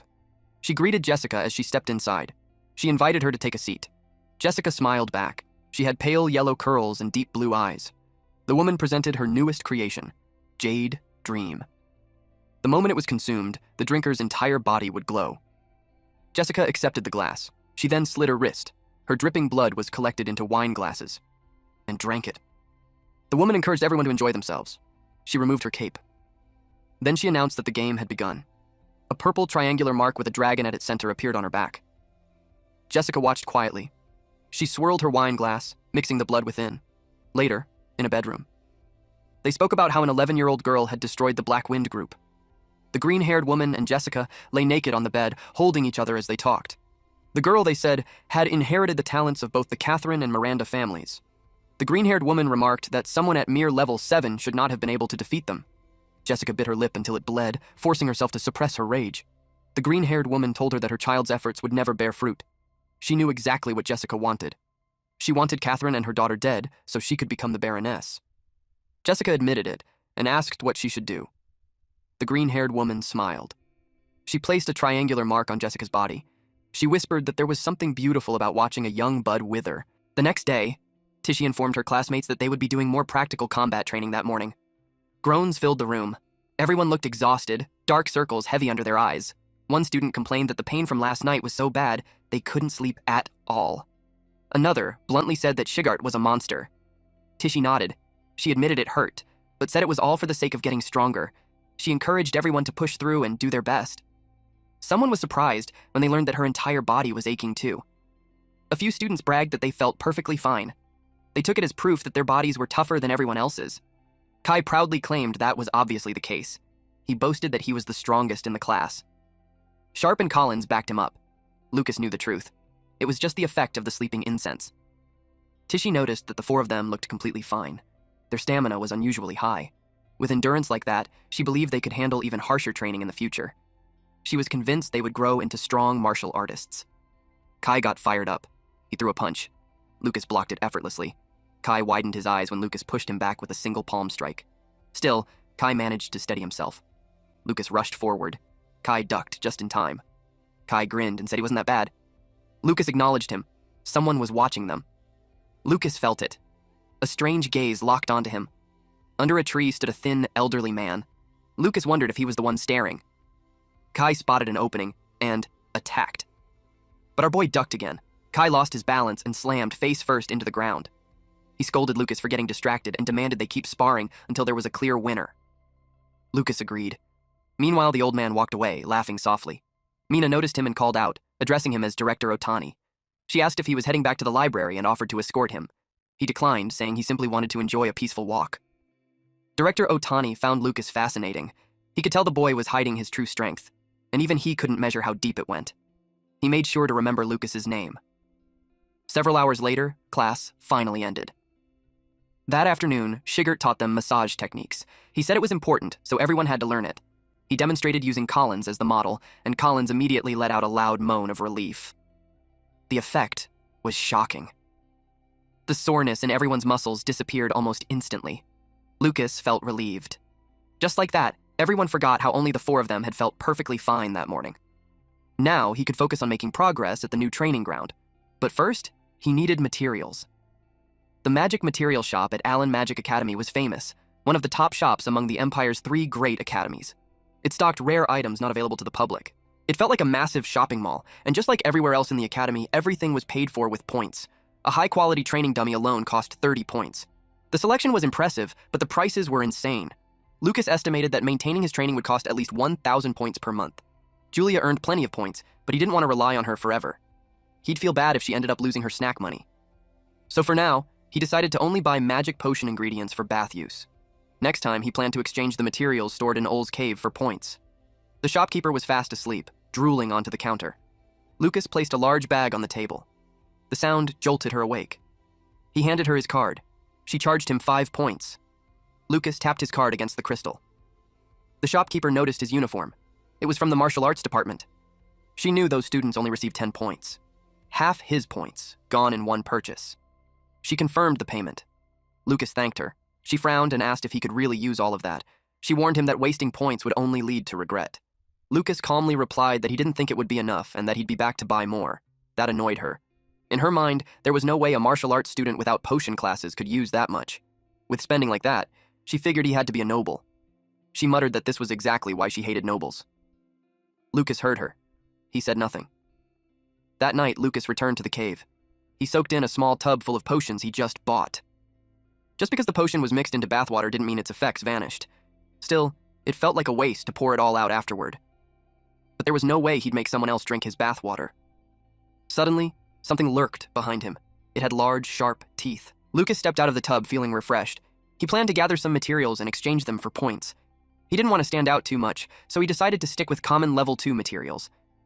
Suddenly, Lucas sensed something behind him. When he turned around, he saw Ol drinking his bathwater. He checked the tub and was shocked to see that Ol had drained every last drop. Ol looked guilty for what he had done. But Lucas didn't make a big deal out of it. Drinking the water would help strengthen Ol's body anyway. That made Ol happy. It then expressed that it wanted beef. Lucas teased it for being a glutton. Deep down, he was relieved that Ol had solved his problem of wasting the bathwater. He planned to exchange the materials for points over 3 days, choosing off-peak hours. He would hide the tools he bought at the material shop near the dorms, then sneak them into the cave later. The shopkeeper warned him that the dummy was heavy and offered to carry it with magic. Lucas said it was fine and that he could handle it himself. She thanked him and called him a blessed child. Lucas realized she assumed his family had provided the materials. That misunderstanding worked in his favor. He then remembered that the beast taming tournament was coming up soon. Then, we see Shigart being furious. He demanded to know if they were taking things seriously. The taming tournament was tomorrow. He warned them not to slack off just because they hated training. If they didn't want to work hard, they could drop out and go home. He corrected Sharp for lifting his leg too high, leaving himself wide open. Then, it was Kai's turn. Shigart scolded him for throwing a weak punch. He said Kai wouldn't even beat a chick like that. Kai was stunned. He refused to believe it, insisting that he had beaten Lucas, Sharp, and Collins before. They noticed that Shigart always struck Kai right between the eyes. Shigart then asked the three of them if they had really lost to Kai. They all answered yes. Collins and Sharp said it because they didn't want to get on Kai's bad side, while Lucas just wanted to avoid trouble. That only made Shigart sigh. In his mind, noble brats were nothing but a headache. He ordered Tishy to spar with Kai. Everyone stepped aside and watched. Kai declared that he wouldn't hold back. He was determined to prove that his skills made him more worthy of being class representative. Tishy smirked and told him to go ahead. Kai charged straight at her. He threw a punch. There was a confident smirk on his face. But to his shock, Tishy blocked his arm and countered instantly, slamming her fist into his torso. Kai's eyes widened. He couldn't believe how fast she was. After regaining his balance, he tried to kick her while she was still midair. She took the hit on her arm. Lucas didn't expect her to lift her leg. And Kai was kicked squarely on the forehead. He froze on the spot. A few seconds later, he finally snapped out of it. He shouted at her not to underestimate him. But before he could do anything else, Tishy struck his chest with her palm. The blow was heavy. It sent him flying across the training ground. The students were stunned. Even with his size advantage, Kai had lost. Now they understood why Tishy was chosen as class rep. Shigart coldly told Kai that magic beasts would never hold back. He reminded everyone to get serious. Lucas noticed that Kai went all out from the start and left himself completely open. Tishy saw that weakness and punished him for it. She reached out a hand and asked if he was okay. Shigart saw the anger boiling in Kai's eyes. He told everyone to listen carefully. He announced that every single one of them would tame at least one magic beast. Anyone who failed would be expelled from the martial arts department. Since it was the final stretch, he urged them to give everything they had until nightfall. Kai started whining to Lucas. Lucas told him bluntly that his defense was a disaster, but if he fixed his bad habits and learned to target his opponent's weaknesses, he'd be fine. Kai suddenly started blushing and shouted that wasn't the issue. He confessed that he had fallen in love with Tishy. He said it was the first time a girl had ever sent him flying. Her moves were insanely cool. He even ran ahead, already thinking up names for their future kids. Lucas wondered if Kai was secretly a masochist. The next day, the instructor announced that the gate was opening. They were told to enter in an orderly manner. They stepped into the dome and were stunned by its massive size. It made them wonder just how many magic beasts were inside. Just thinking about terrifying monsters roaming around made Lucas nervous. A student from another department complained about sharing the venue with the martial arts department. His friend mocked them, saying they'd get wiped out immediately, so there was no point in them even entering. Shigart shot them a sharp glare and replied that if they had time for useless thoughts, they should use it to memorize the tournament rules instead. The students instantly went pale. They found their assigned area and sat down. Lucas hadn't expected Shigart to stand up for the martial arts students. Suddenly, he felt an eerie presence beside him. It was Kai. His face was pale. He admitted that he was nervous. Lucas told him he'd be fine, and suggested he imagine the magic beasts as Shigart instead. Kai stared at him, completely confused by the advice. Lucas whispered to Kai that the magic beasts were so weak he could just imagine beating the crap out of Shigart instead. That instantly fired Kai up. Shigart, however, got annoyed. He had heard every single word. Lucas calmly reminded Kai that low-level magic beasts couldn't break his defense. As long as he focused on defending properly, he would definitely win. Kai clenched his fists, determined not to repeat the same mistake. Shigart nodded in satisfaction. He realized that Lucas was giving solid advice. They turned their attention to the screen, where a male instructor appeared. The instructor explained the rules. Taming 10 magic beasts would earn a perfect score. Killing a beast would result in point deductions. The time limit was 10 minutes. If a student was injured, they had to call for a teacher outside the barrier. He then announced the start of the tournament. The first group of competitors was called in. Julia entered. It was her first time inside a barrier space. She wondered how 50 magic beasts could fit inside such a small shack. Moments later, several beaver-like monsters appeared. Expecting the others to already be deep inside, Julia raised her staff. She locked onto a cute-looking magic beast. A bolt of lightning struck, hitting 2 beasts at once. The magic beasts used in the taming tournament had been coated with a special potion. Once a beast submitted, vibrant smoke would rise from its body. This allowed the teachers outside the barrier to monitor the situation using magic circles, track each student's progress, and assign scores. One teacher was completely overwhelmed. The host suddenly announced that the student in Venue 5 had already completed the test. The assigned teacher doubted his own count. The host immediately called for the next competitors. Linda praised Julia and gently patted her head for finishing in just 3 minutes. She told her she was amazing, and Julia thanked her shyly. Julia then asked where the martial arts department venue was. She wanted to check on her brother. Linda told her it was Venue 10. She added that the martial arts department would probably go last, so it would take some time. Julia said that was fine and decided to go buy a snack instead. Someone watched her from afar. It was Iwa. She wondered whether Lucas could achieve the same incredible results he showed during the entrance ceremony. 2 hours later, a student complained that he had only scored 1 point. He was worried he'd be transferred to a lower class. His classmates reassured him that it wouldn't happen since class placements were already decided during the entrance ceremony. Besides, all the elite class mages had only scored 1 point as well. Kai asked if they were really going to stay in the martial arts department. Lucas told him not to worry.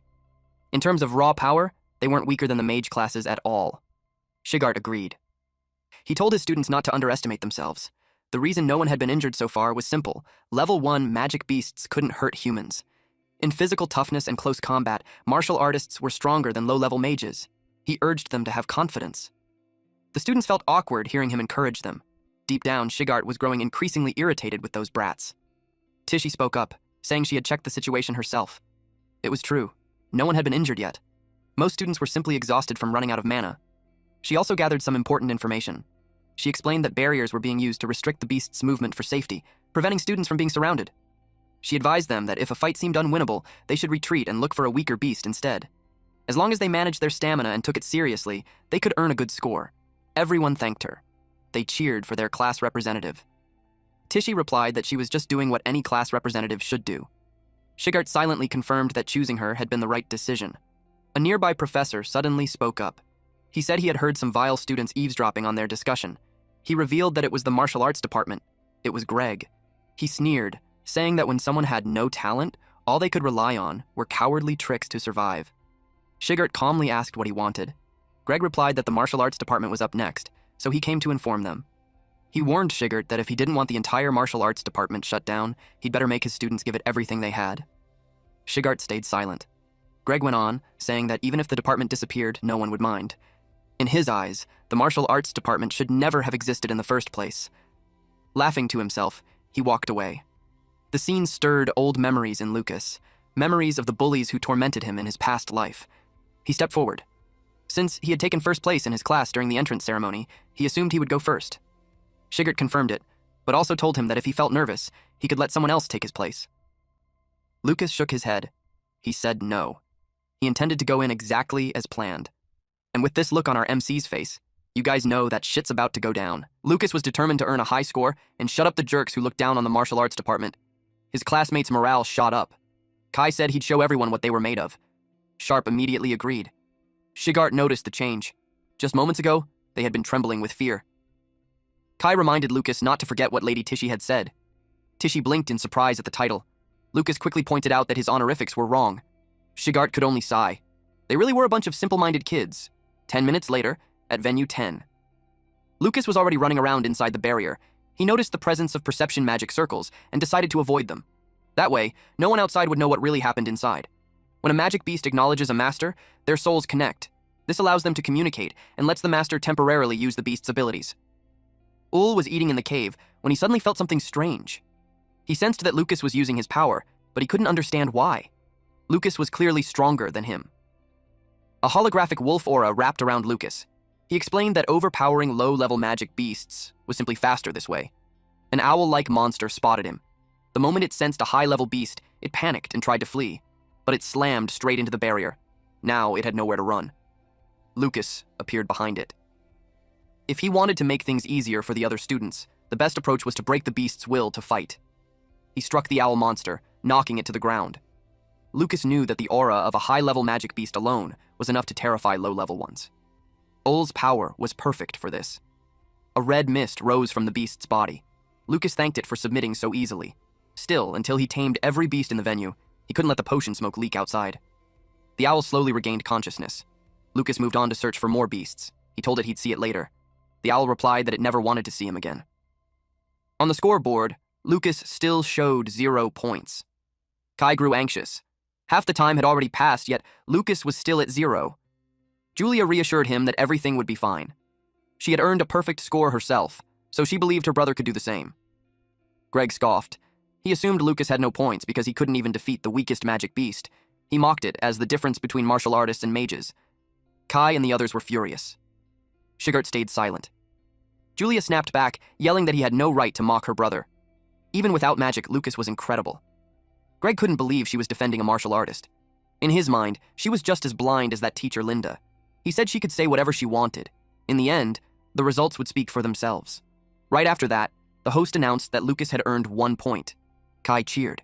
At least this meant he'd stay in the martial arts department.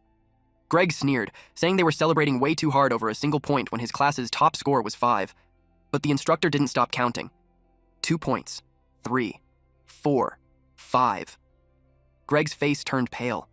He couldn't accept it. There was no way this useless martial arts department had matched his top student's score. Meanwhile, Lucas had already intimidated all the beasts. His classmates would have no trouble racking up points now. All he had to do was secure his perfect score and leave. He continued subduing beasts shaped like lions, bats, and snakes. And lastly, the owl spotted him again. This time, it didn't resist. It simply accepted its fate. That made it Lucas's 10th point. The instructor's hands were trembling as he announced that Lucas had achieved a perfect score. Julia beamed with pride. She had never been prouder of her brother. Moments later, Lucas stepped out just as the instructor announced that the martial arts department had achieved a perfect score. Julia immediately ran over and told him she knew he could do it. Greg snapped back, insisting there was no way a martial arts freshman could tame 10 magic beasts. He accused Shigart of swapping Lucas with an imposter. Lucas and Julia just stared at Greg. Shigart was about to respond, but someone cut in first. The proctor stepped forward, clearly offended. Greg's words implied that he was the type of proctor who would accept bribes and allow cheating. Greg could only curse under his breath. He had forgotten about the proctors. He knew that making enemies of these high-level figures would end badly. He hurriedly explained that he didn't mean it that way. He added that Lucas had also gotten a perfect score during the entrance exam, especially when the dummy suddenly broke, which made him suspicious. The proctor decided to investigate the barrier space. Kai muttered that they were mocking the judgment process just because the martial arts department scored perfectly. Lucas told him it was fine and to let them do whatever they wanted. He said he had nothing to hide. 10 minutes later, the owl slowly woke up, blinded by a bright light pouring down from above. The barrier had opened. The monsters could now see the outside, and the terrifying human was gone. They seized the chance to escape. A mage raised his staff. A streak of golden light shot forward. It wrapped around the owl like chains, restraining it in midair. The proctors noticed that the monsters were unusually agitated, but they weren't weakened enough to justify changing venues. One instructor asked if he believed the student had earned the perfect score legitimately. The proctor replied that he couldn't find anything wrong. Still, he was certain something had happened to the magic beasts. The other instructor agreed. They decided to send those 10 beasts for a detailed inspection and continue the tournament. Eventually, the results were announced. No issues were found during the inspection. The next competitors were told to prepare. Lucas realized that although they found no problems, they still didn't believe in his abilities. He found that interesting. But the real surprise was only beginning. It was Tishy's turn. She was determined not to lose to Lucas. She chased after the wolf. The wolf sensed her presence, but it was too late. She had already landed several clean hits. If she couldn't force it to submit within 30 seconds, she planned to switch tactics and head straight for the gate. The wolf was already terrified of her. It recognized the same fur as that monster and immediately knew it was a companion. The thought that Lucas might be nearby only made it worse. Her fist was about to land, but she froze in surprise. The wolf suddenly curled into a ball, trembling in fear. It even let out a weak whine. Tishy couldn't believe it. A level 3 dark wolf had submitted without a fight. She wondered if it was just a coincidence or if something else was going on. The thought made her smile. Maybe the students in the martial arts department weren't as weak as everyone believed. She moved on to the next monster. It was already crying, tears streaming down its face as it cowered from her. That gave her 2 points. Her third target was a boar, which she sent flying with a clean kick. Kai cheered loudly. Shigart couldn't help but show a small smile. Tishy kept going. Her final target was a saber-toothed tiger. With one decisive strike, one of its fangs flew off. That became her 10th point. The instructor announced that Tishy Himeru had achieved a perfect score. Cheers erupted. Their department had earned another 10 points. They also noticed that she had finished faster than Lucas. The proctors quietly discussed what was happening. At first, they suspected something was wrong with the beasts again, so they sent them for detailed inspection. Tishy stepped out of the barrier feeling proud. She realized the tournament beasts weren't as terrifying as she once thought. And more importantly, she learned that being a martial artist didn't mean being weaker than a mage. Match 3 began. The bat was taken down instantly. Sharp Alto was thrilled. He scored a perfect 10. Match 4 was Collins' turn. Collins' Decio also earned a perfect 10. The next match was Kai's. The poor tiger was scared stiff. Kai Taro scored another perfect 10. Lucas gave Kai a high 5.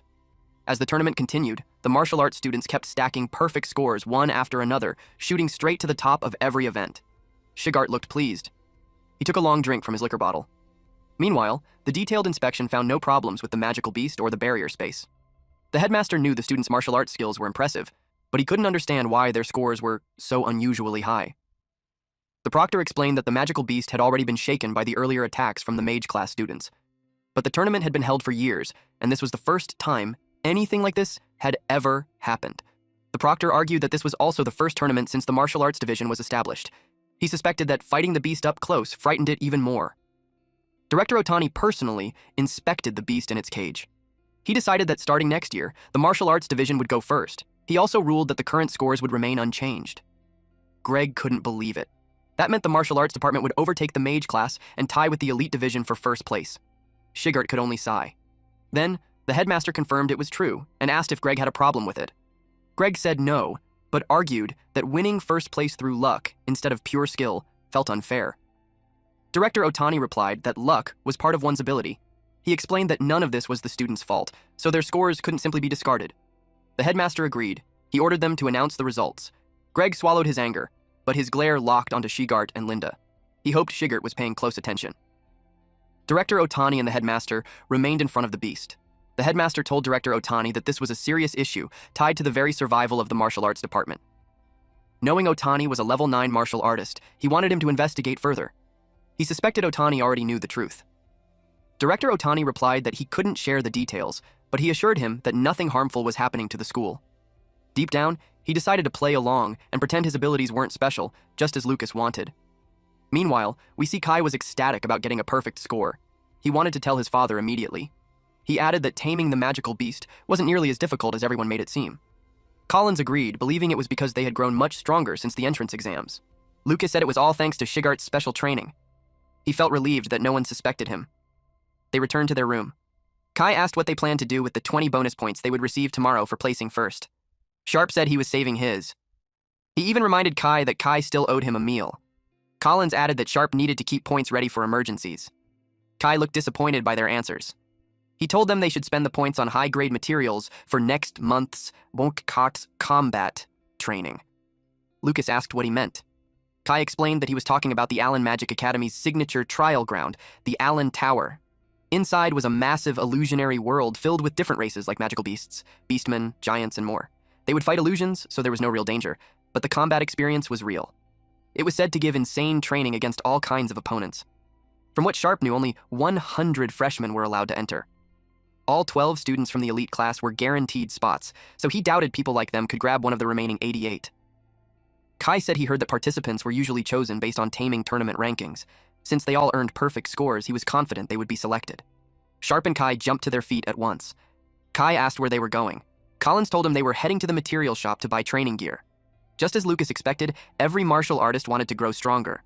That alone justified his decision to let everyone score perfectly in the tournament. Kai grabbed Lucas's arm and invited him to come along to the material shop, but Lucas declined. He pulled out a pendant. He told Kai that he wanted to take a closer look at the pendant Shigart had given him earlier. Kai recognized it immediately. It was the reward given to the first 3 people who earned perfect scores. He knew that if Lucas had been even 1 spot lower, it would have gone to Tishy. Lucas replied that his only real talent was being lucky. Kai let out a quiet sigh. He decided to head to the shop to catch up with the others. Students were gathered around the scoreboard. It showed that every student from the martial arts department had earned a perfect score. Greg's student, Lila, was furious. They were supposed to take the top ranks for the 3rd year in a row and finally become the elite class. Her father had worked for 10 years to make that happen. Someone slammed a fist into the scoreboard. That male student complained that on top of everything else, those bastards had stolen 20 spots for the Allen Tower. He argued that those slots were meant for mage students. Another student said the teachers from the Magic Beast base had already confirmed that the martial arts students didn't cheat. He pulled the holographic dagger off the scoreboard. Still, he claimed he heard that the martial arts department had bribed the magic beast-based teachers. The students began to seriously consider it. For a kid from the Taroi family, bribery would be nothing. A student wearing glasses spoke up, saying he had just seen the Taroi family heir. This student was Andre, another one of Greg's students. He said he had just seen Kai buying the last piece of training gear at the campus material shop. He warned that once the martial arts department received their 20 bonus points tomorrow, they would sweep up all the valuable materials. Lila recalled that a martial artist's meridians were more fragile than glass. She suggested they correct that sudden growth. A few hours later, someone threw a dagger aside. The students on the ground shouted, asking why they were suddenly being attacked. Sharp was slashed across the back. Colin saw the poison spreading and knew it needed treatment fast. He asked if they just wanted points and offered to give them up. Lila summoned vines and struck him, while Andre attacked Sharp's legs. The vines pierced Collins's chest, and Sharp's knees froze solid. Their screams echoed through the area. Lila, Andre, and the brown-haired student who had smashed the scoreboard earlier looked down at them. Lila told them to shut up and said she didn't need their damn points. Sharp demanded to know why they were doing this. She told him her demand was simple. She wanted them to crawl back to the martial arts department like this and tell their entire class that their lives were worth less than dirt. The sun had already set. A few hours later, Lucas and Kai went looking for them. Kai said those guys were usually late coming back from their part-time jobs, so he didn't understand why Lucas looked so tense. But Lucas could tell something was wrong. He had never smelled blood that strong on that road before. It grew stronger. Kai was about to ask what felt different, but Lucas suddenly took off. Kai struggled to keep up. Out of breath, he asked why Lucas had sprinted ahead without warning. Lucas clenched his fists. Kai froze at the sight in front of him. It was Collins and Sharp. They were badly injured. Kai's face went pale. He asked who had done this. Lucas knelt down and lifted Collins into his arms. Collins weakly whispered that it was Lila from Greg's class. His meridians had been severed. He lost consciousness right after. Lucas was furious. Kai shouted Collins' name. Lucas told him he was still alive, just unconscious. He stopped the bleeding and sent Kai to fetch potions.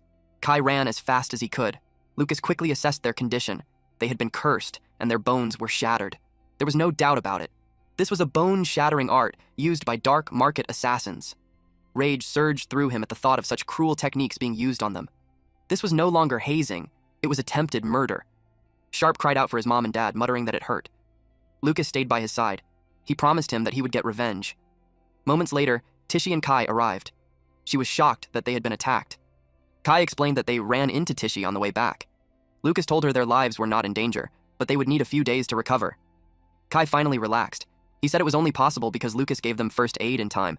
He swore he would never forget what those bastards did. Tishy was furious as well. She planned to report everything to the student council the next day. Kai said the teachers were brushing it off, so he doubted the student council would listen. Lucas said it didn't matter. Tishy froze when she saw his expression. He felt like a completely different person, not the calm and gentle Lucas she knew. Through clenched teeth, Lucas vowed to make them pay. The next day, at the student council room, Theodore listened to their request. Someone stated that they wanted to challenge the students from Greg's class to a duel. Lucas, Kai, and Tishy stood before him. Lucas said that if they won, they would demand a public apology from the students who attacked their classmates. If they lost, they were willing to hand over their S-rank bonus to Greg's class. Theodore replied that they had no proof Greg's students were responsible. He then asked if the S-rank bonus they mentioned was the necklace. He tossed it onto the floor. Kai was stunned. Theodore claimed it slipped from his hand. He said that if they were going to make such a big deal out of a duel, betting something that cheap was laughable. The necklace landed near Kai's feet. Kai struggled to hold back his anger. He cursed at him, but our boy Lucas tried to stop him. Lucas asked what would be considered appropriate. Theodore took a moment to think. He suggested something unique to the school. Then an idea struck him. Their qualifications for the Allen Tower. He proposed that the losing side would permanently lose their right to enter the Allen Tower. Lucas smirked and said he had no problem with that. The duel was scheduled for 2 days later, drawing the attention of the entire school. Freshmen who were unhappy about the martial arts department securing Allen Tower slots loudly supported Greg's class. And to everyone's shock, their instructor Greg openly praised the 3 students who had attacked Collins' group. Meanwhile, Shigart said nothing. He simply pushed their combat training even harder. The day of the duel arrived. Students cheered for the martial arts department fighters, eager to see the outcome. With such a massive crowd watching, Lila told them to apologize now and she might consider forgiving them. Lucas replied that no one would know the winner until the duel was over. The referee ordered both sides to prepare. Kai just wanted it finished. Andre stepped forward first. Kai charged straight at him as Andre formed multiple magic circles. The ice crystals flew, but they couldn't stop Kai. Andre stared in disbelief as Kai deflected every single one. Kai looked at him and asked if that was all he had. Kai sliced through the ice crystals and challenged Andre, asking if that was all he had. Andre adjusted his glasses. He hid a smirk. Kai hadn't even realized he had walked straight into a trap. Andre was glad he was just a musclehead. Kai's feet suddenly froze solid. Ice locked him in place. Andre walked closer and told him there was no escape now. He said goodbye to the pretty noble boy. Kai tensed. Andre struck. Blood spilled. Andre scoffed and said Kai finally understood. That was the price of provoking a mage. Kai was frozen mid-collapse inside shattered ice. His body slumped forward. Blood dripped from his hand. Kai muttered something. Andre leaned in and asked what he was saying. He told him that if he was surrendering, he had to say it clearly. Lila sneered, saying a loser would always be a loser. She told them to admit defeat, and she might let them live. But then, she froze. Lucas glared at her and asked how long she planned to keep running her mouth. At the same time, Kai suddenly asked Andre if his ice magic could freeze lava from the Magic Beast mountain range. A lump of lava burned in his hand. Lila shouted that Andre was an idiot. She screamed at him to run and get away. An explosion erupted. Andre was blown backward. He realized too late. It was a lava slime. Setting it off at point-blank range meant Kai had been ready to die. Then Kai appeared right behind him. A blade stabbed into Andre's side. He tried to lift his wand. Pain ripped through him. The crowd gasped. A martial artist had wounded a mage. Kai's classmates panicked when they saw his leg, completely scorched. Blowing up his own leg just to escape the ice prison took insane resolve. Kai remembered Lucas's words. The moment Andre thought his spell had worked, he relaxed and left himself wide open. Andre couldn't accept it. Being injured by a mere martial artist made his blood boil. With both legs badly damaged, he knew he couldn't dodge anymore. He began casting a spell and screamed for Kai to fall and die. Instead, Kai released another lava slime. It was about to explode. Kai grinned and rushed forward as ice shards flew toward him. Andre yelled that Kai was insane. One shard struck Kai's fist, freezing it solid. He shattered the ice and muttered that this was why he hated ice users. They were always sloppy after attacking. Andre screamed for him to stay back. But then, Kai slammed his fist into Andre's head, shattering his glasses. Andre spat blood. He rolled and crashed to the ground. He couldn't believe it. His ice shield had been broken by pure strength. He never thought the day would come when he'd lose to a martial artist. The host announced that the first match went to the martial arts department. Kai hurried over to Lucas, who tossed him a bottle of water. Kai asked if Lucas had seen everything. He bragged about how amazing he felt and said he was in peak condition. What he didn't know was that Lucas had slipped a homemade strength-enhancing potion into his breakfast that morning. The next challenger was Tishy. Kai wondered if she would be okay. Lucas said Tishy would be just fine. The crowd was confused by what they'd just seen. They assumed Andre must have gone easy on him, especially since he was from the Taroy family. Tishy knew they won fair and square, so she couldn't understand why they refused to accept the result. She ducked low on purpose, barely avoiding the attack as it tore through the air above her. The force still ripped past, kicking up dust and debris. Large vines burst out from the wall. It was a surprise attack right from the start. If it had landed, Tishy knew she would have been torn apart. Lena understood something the martial artist didn't. Mages didn't care about moral principles. For mages, only results mattered. She released even more vines. Tishy charged straight through them. Her face went pale when she saw Lena's palm rushing toward her. Tishy struck Lena across the face. Lena froze in shock. Tishy was only level 1. How could she move this fast? Her brows tightened. Tishy had a lesson to teach her. She grabbed Lena's hand and told her that their moral principles included valuing human life above everything else. Lila tried to activate her plant magic. Tishy rushed in and unleashed a storm of punches. Blue energy exploded with every strike. The attacks came too fast, completely overwhelming her. Everyone was stunned. Tishy was hitting her mana pathways with perfect precision. The final punch was already finished. Her fist dropped, still clenched, thin smoke drifting from her knuckles. The air around her hand slowly settled, showing just how heavy that blow was. Lucas knew the fight was already over. He recognized Tishy's sharp perception. Lila was completely broken. Every muscle screaming, her body barely able to move. Tishy warned her not to trample on a martial artist's pride so casually. The host announced that the second match winner was also from the martial arts department. When Lila lost consciousness, several needles slipped from her hand. A student council member gasped. She hadn't expected Lila to be hiding those.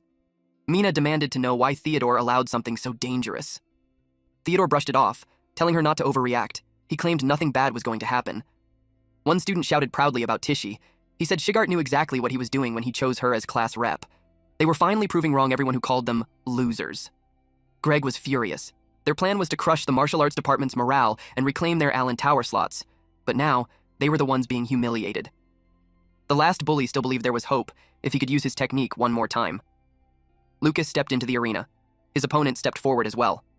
The third match began. The man vanished in an instant. Lucas stayed alert. Some mages trained in hand-to-hand combat too. With high-speed clones, this guy expected Lucas to be helpless. Tishy noticed Lucas wasn't attacking. He kept his distance, fully focused on defense. It made her wonder what he was planning. Lucas knew there was no need to reveal his true strength. He kept his output at just 5%, enough to test his opponent. The man's eyes widened. Lucas threw a punch, but it didn't hit. The man froze, confused. For a moment, he wondered if it was his imagination, because he could swear Lucas had just released a terrifying aura. Confidence surged through him, and he sneered, telling Lucas that he'd just had bad luck. He flicked a dagger forward, and it grazed Lucas's skin. Lucas went silent. The man smirked, convinced that no one could withstand his bone-shattering art. He drove a punch toward Lucas, shouting that he would break every bone in his body. But the next moment, he froze. Lucas calmly asked if he really thought he could walk away unharmed. The man was baffled. His bone-shattering art wasn't working at all. Kai felt uneasy. From where he stood, it looked like Lucas was in trouble. He wondered what the bully had done to him. The man began to panic. He tried to guess what kind of finishing move Lucas was hiding, then convinced himself it was all just a bluff. He declared it was over and lunged in with a stabbing strike. Lucas caught his hand mid-attack and told him that was enough. Now it was his turn. Lucas struck the other student. The impact blasted a massive crater into the ground. Dust and debris exploded outward, making the power behind the hit unmistakable. He was stunned. A level 1 martial artist was releasing an aura like that? Lucas glared at him and said that no matter what happened next, he didn't need to worry about anyone seeing it. Then he asked if he was ready. The guy called out for his magic sword, but Lucas slammed him into the ground. The blade sliced into his own hand instead. He screamed in agony. Lucas pointed out how familiar the situation felt. He asked how it felt to have a fragment of the weapon he used on Sharp pierce his own hand. Suddenly, the guy flew to the opposite side of the arena. It was caused by a single slap from Lucas. A tooth flew out as he screamed at the top of his lungs. He couldn't activate his mana anymore, and he realized Lucas had severed his mana pathways. Greg was stunned. The guy begged Lucas to stop. He admitted defeat. Lucas stopped, but he stayed silent. Greg was in disbelief. He truly believed his student could defeat Lucas. Shigert quietly observed the scene. He couldn't believe Greg couldn't even tell how badly injured his own student was. He knew this was going to be troublesome. Lucas returned to his classmates. Kai said he was just glad Lucas lasted all 3 rounds. With that, the martial arts department won every match. They were overjoyed, especially after being looked down on for so long. It made them realize they could actually defeat mages in a duel. Fortunately, Tishy was alert, and then suddenly shouted. She warned Lucas to look behind him. His opponent was about to stab him. But in the blink of an eye, Lucas vanished. He reappeared behind the guy and calmly said it took him long enough. He grabbed the back of his neck and squeezed. The guy felt as if something had been ripped out of his body. He had no idea what Lucas had done to him. Tears streamed down his face. Then he lost consciousness and collapsed face first onto the ground. Lucas asked him if he had ever thought about karma when he used his bone-shattering art. The host announced that Blake had admitted defeat but attempted a sneak attack, which Lucas immediately countered. It was a complete victory for Lucas of the martial arts department. Iowa stood there, dumbfounded. Julia asked her what was wrong. She recognized the technique, an advanced skill called meridian severance recorded in ancient texts. No martial artist in the Empire had been able to use it for over 100 years. It made her question who Lucas truly was. Lucas's classmates excitedly said that all 3 of them were incredible. Some even started thinking that mages were just cowards who relied on sneak attacks. One female student boldly said that from now on, if any mage gave her trouble, she would challenge them to a duel. Everyone was in high spirits, but Tishy quickly shut that down. She said it would be wrong to think that way, and claimed they were only stronger that day by coincidence. The student suddenly bumped into someone. It was Shigart. His presence alone was intimidating as he scolded them, telling them to know their place. He warned them not to get arrogant. The girl argued that they had won the taming tournament. Shigart replied that it was already settled. The only reason the martial arts department won was because the beasts were under extreme stress from prolonged attacks. In other words, they got lucky. She argued back that they won the duel with their own strength. Shigart corrected her, saying that those 3 were strong, but that didn't represent the entire martial arts department. He asked if they planned to live their entire lives like goldfish turds, simply following others around. He added that if that was the case, what would they do when they were attacked and nearly killed for no reason, just like Collins and Sharp? He asked if they would really be fine with that if they couldn't even get revenge, let alone survive. He told them that if they were okay with that, they would never grow stronger, and if that was the case, they might as well quit the martial arts department as soon as possible. The words stung. but they also lit a fire in them. Instead of breaking their spirit, it pushed them to work harder. Deep down, Lucas agreed with the teacher. Martial artists should be proud of who they are, but without relentless training, their skills would never improve. A woman waited by a tree as Shigart walked past. She stopped him and commented that he was starting to sound like a real homeroom teacher. He replied that he just didn't want them to end up like him. Then, he asked if she needed something. It was Linda. She told him that the mana pathway rupture looked identical to damage caused by the ancient forbidden art known as Meridian Crusher. Dark marks slowly appeared on Blake's hands. He trembled with rage, unable to accept what had been done to him. That night, a carriage sped through the darkness. A man stepped out. He clenched his fist, barely holding back his rage. He stormed inside and slammed his hand on the table, demanding to know how a simple duel between new students could end like this. He accused the headmaster directly. His son's magic meridians were shattered. He'd never be able to use magic again. He demanded that the malicious perpetrator be severely punished. He insisted they take responsibility by disbanding the martial arts department. Someone suddenly smashed a bottle of liquor onto the floor. It was Shigart. He calmly agreed that the malicious perpetrator should indeed be punished. He stated that the magic Blake and his two companions used during the duel perfectly matched the magic used on Sharp and Collins earlier. That alone was clear evidence that those three were responsible for severely injuring Academy students. He turned to the headmaster and said, "According to Academy regulations, Greg and the others should be strictly punished." Greg felt a chill. He finally realized those bastards had been trying to ruin them from the very beginning, even during the duel. But he couldn't understand why Shigart was bringing this up now. He shouted that Shigart was changing the subject. They were supposed to be discussing who was responsible for Blake being struck by a forbidden art. Shigart replied that it had not yet been confirmed to be a forbidden art. A technique like Meridian Crusher was not something a mere martial artist could possibly wield. Blake's father paused. He knew Shigart was right. There was no way that the incompetent son of the Ryan family, cursed by the gods, could control an ancient forbidden art. Greg clicked his tongue and argued back. A high-level martial artist could control a forbidden art. And the only high-level martial artist present at the duel was Shigart himself. With that, he subtly accused Shigart of being the culprit. Shigart replied coldly that if he could use such an art, he would have used it on Greg long ago. The headmaster noticed that Shigart clearly did not believe Blake had been struck by a forbidden art. He asked how Shigart intended to explain Blake's current condition. Shigart answered that it was nothing more than reaping what they had sown. In fact, he had already asked Lucas about it afterward. Lucas had firmly denied using any forbidden art and offered his own explanation. According to him, Blake had spent a fortune hiring black market assassins to learn cruel ways to inflict pain, and had become infamous in those circles as a noble-born problem child. Lucas suggested that Blake might have been afraid that his black market dealings would be exposed. Shigart immediately followed that line of thought, adding that a powerful figure from the underworld could have used the duel as the perfect chance to silence him. The headmaster fell silent, considering the possibility. Blake's father exploded in anger, calling it a ridiculous rumor. Greg pointed out that it was only speculation. Shigart didn't deny it. He said it was speculation, but far more believable than the idea that a novice martial artist had used an ancient forbidden art. What mattered was this. Someone capable of wielding forbidden techniques had clearly been present. He warned that recklessly making an enemy of such a figure would be disastrous. Meridian Crusher was a terrifying technique, one that could instantly cripple even a genius mage. Director Otani went to the library. He located the book he had been searching for. The dust on its cover had been wiped away, proof that someone had handled it recently. He flipped through the pages. The hand diagram inside looked familiar. It confirmed his suspicion, and a faint smile crossed his face. He continued reading. Meanwhile, at the hot spring in the Magic Beast mountain range, Lucas decided it was time to begin the final treatment for Alto and Deschio. He uncorked a potion and poured it into the water where Collins and Sharp were soaking. The spring glowed brightly. Collins let out a painful groan. The liquid seeped through the bandages and began restoring his damaged muscles.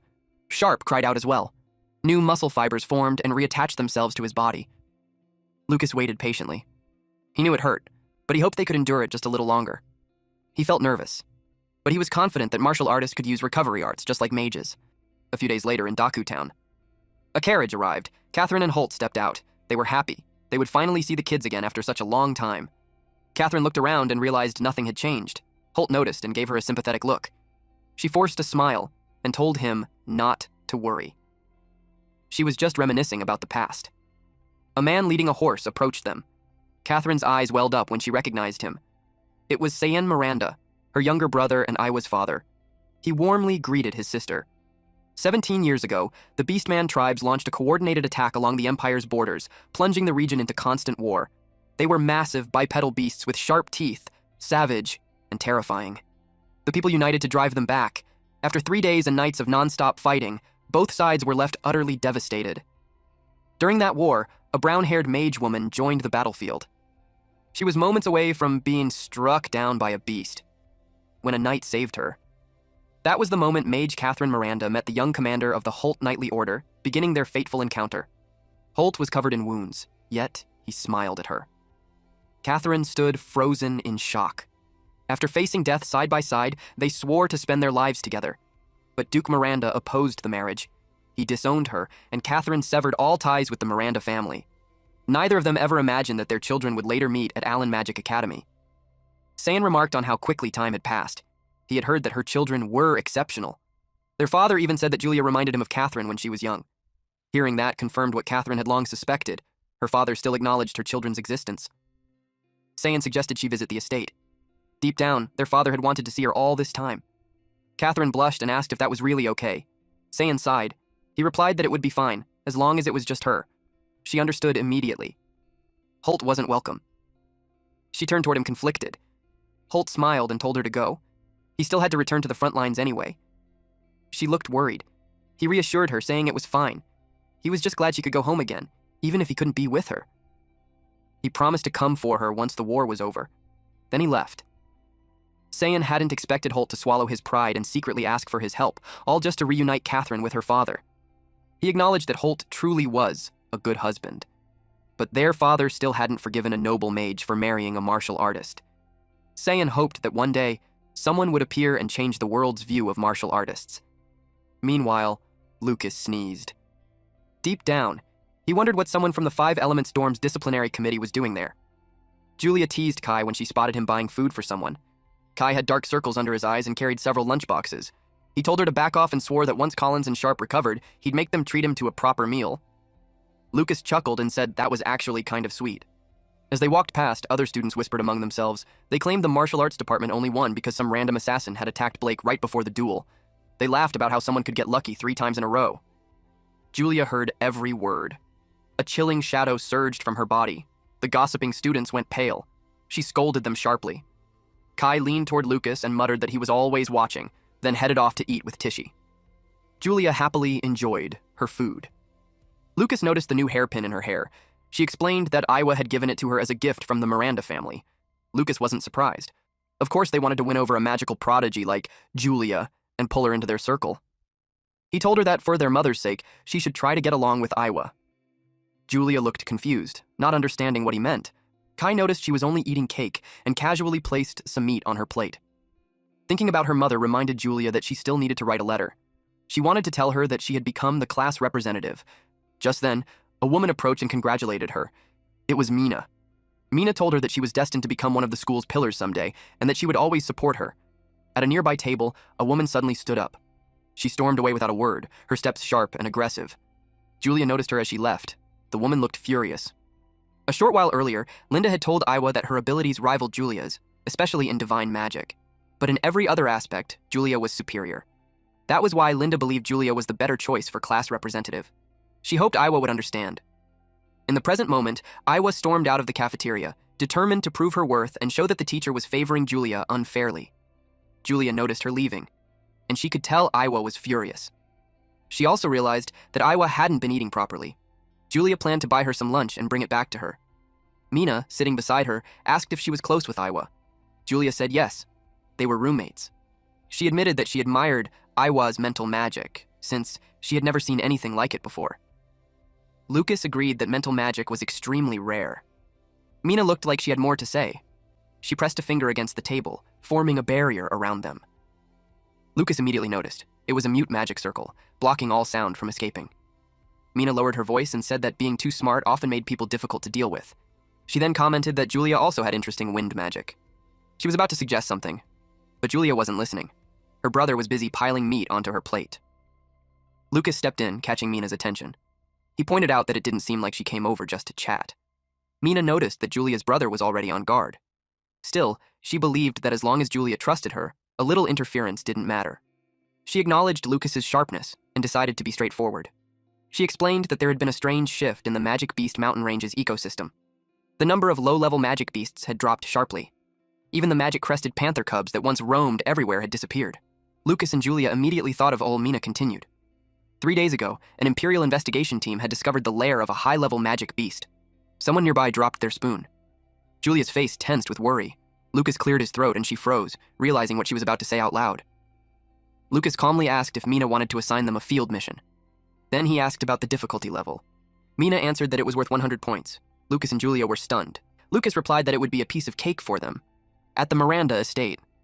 Duke Miranda, head of the Miranda family, sat down to eat. He was dining with his children. Sayan watched him quietly, thinking about how stubborn their father was. Catherine's room was kept perfectly clean, yet she was still being made to stay in the guest quarters. He also noticed that his sister hadn't taken a single bite of her food. The atmosphere felt like a wake. Duke Miranda finally broke the silence by calling Catherine's name.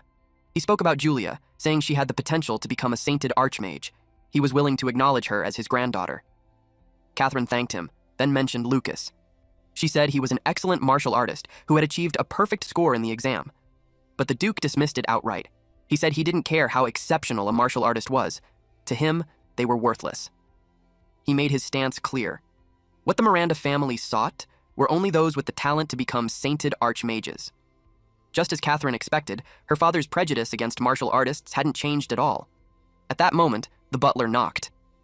He informed Duke Miranda that the investigation team sent to the Magic Beast mountain range had reported new findings. Catherine and Sayan both tensed. They were alarmed that he had suddenly begun investigating the Magic Beast mountain range. The Duke read the letter handed to him. It reported the discovery of a new region beneath the lair with an unknown danger level. Sayan asked if something serious had happened there. Catherine immediately followed up, worried about whether the students at the nearby Allen Magic Academy were in danger. The Duke replied that the academy had its own teachers, and he also had subordinates stationed nearby. As long as the students stayed on campus, there shouldn't be any danger. He advised her to wait until the matter was fully resolved before visiting the children. Catherine nodded and agreed. Back to the academy. Mina found out that to take on the mission, they needed at least 5 people, and one of them had to be a student council member. She grew furious. When she checked the mission details yesterday, there had been no such requirement. The student receptionist apologized and explained that there had been an incident in a mountain cave, so the student council president had changed the conditions. Mina clenched her fists. She knew Theodore had done it on purpose, fully aware that she wouldn't be able to gather enough people. Lucas couldn't help but wonder if the student council vice president was really so isolated that she couldn't even find 5 volunteers. Now he understood why she had been clinging to Julia since the entrance exam. Mina apologized to them, saying they would have to give up on the mission. But then, Lucas told her to leave the problem of gathering people to them. Julia smirked and told Mina to let them help. Mina's eyes grew misty as she thanked them. Deep down, she never planned to bring those kids along. Later on, she was far from impressed. A student in gleaming armor appeared. It was Kai. He declared that if his best friend Lucas was going on a mission, then he would step up too. In truth, he was just happy that he finally had a chance to use the advanced gear his parents had bought him. Maya peeked out from behind Lucas and greeted Mina. She looked shy, but she offered to help with her water element healing magic. Mina's face went pale. Deep inside, she felt that every single one of these kids was dead weight. Lucas leaned in and whispered to Julia, asking why she had called Maya instead of Iwa.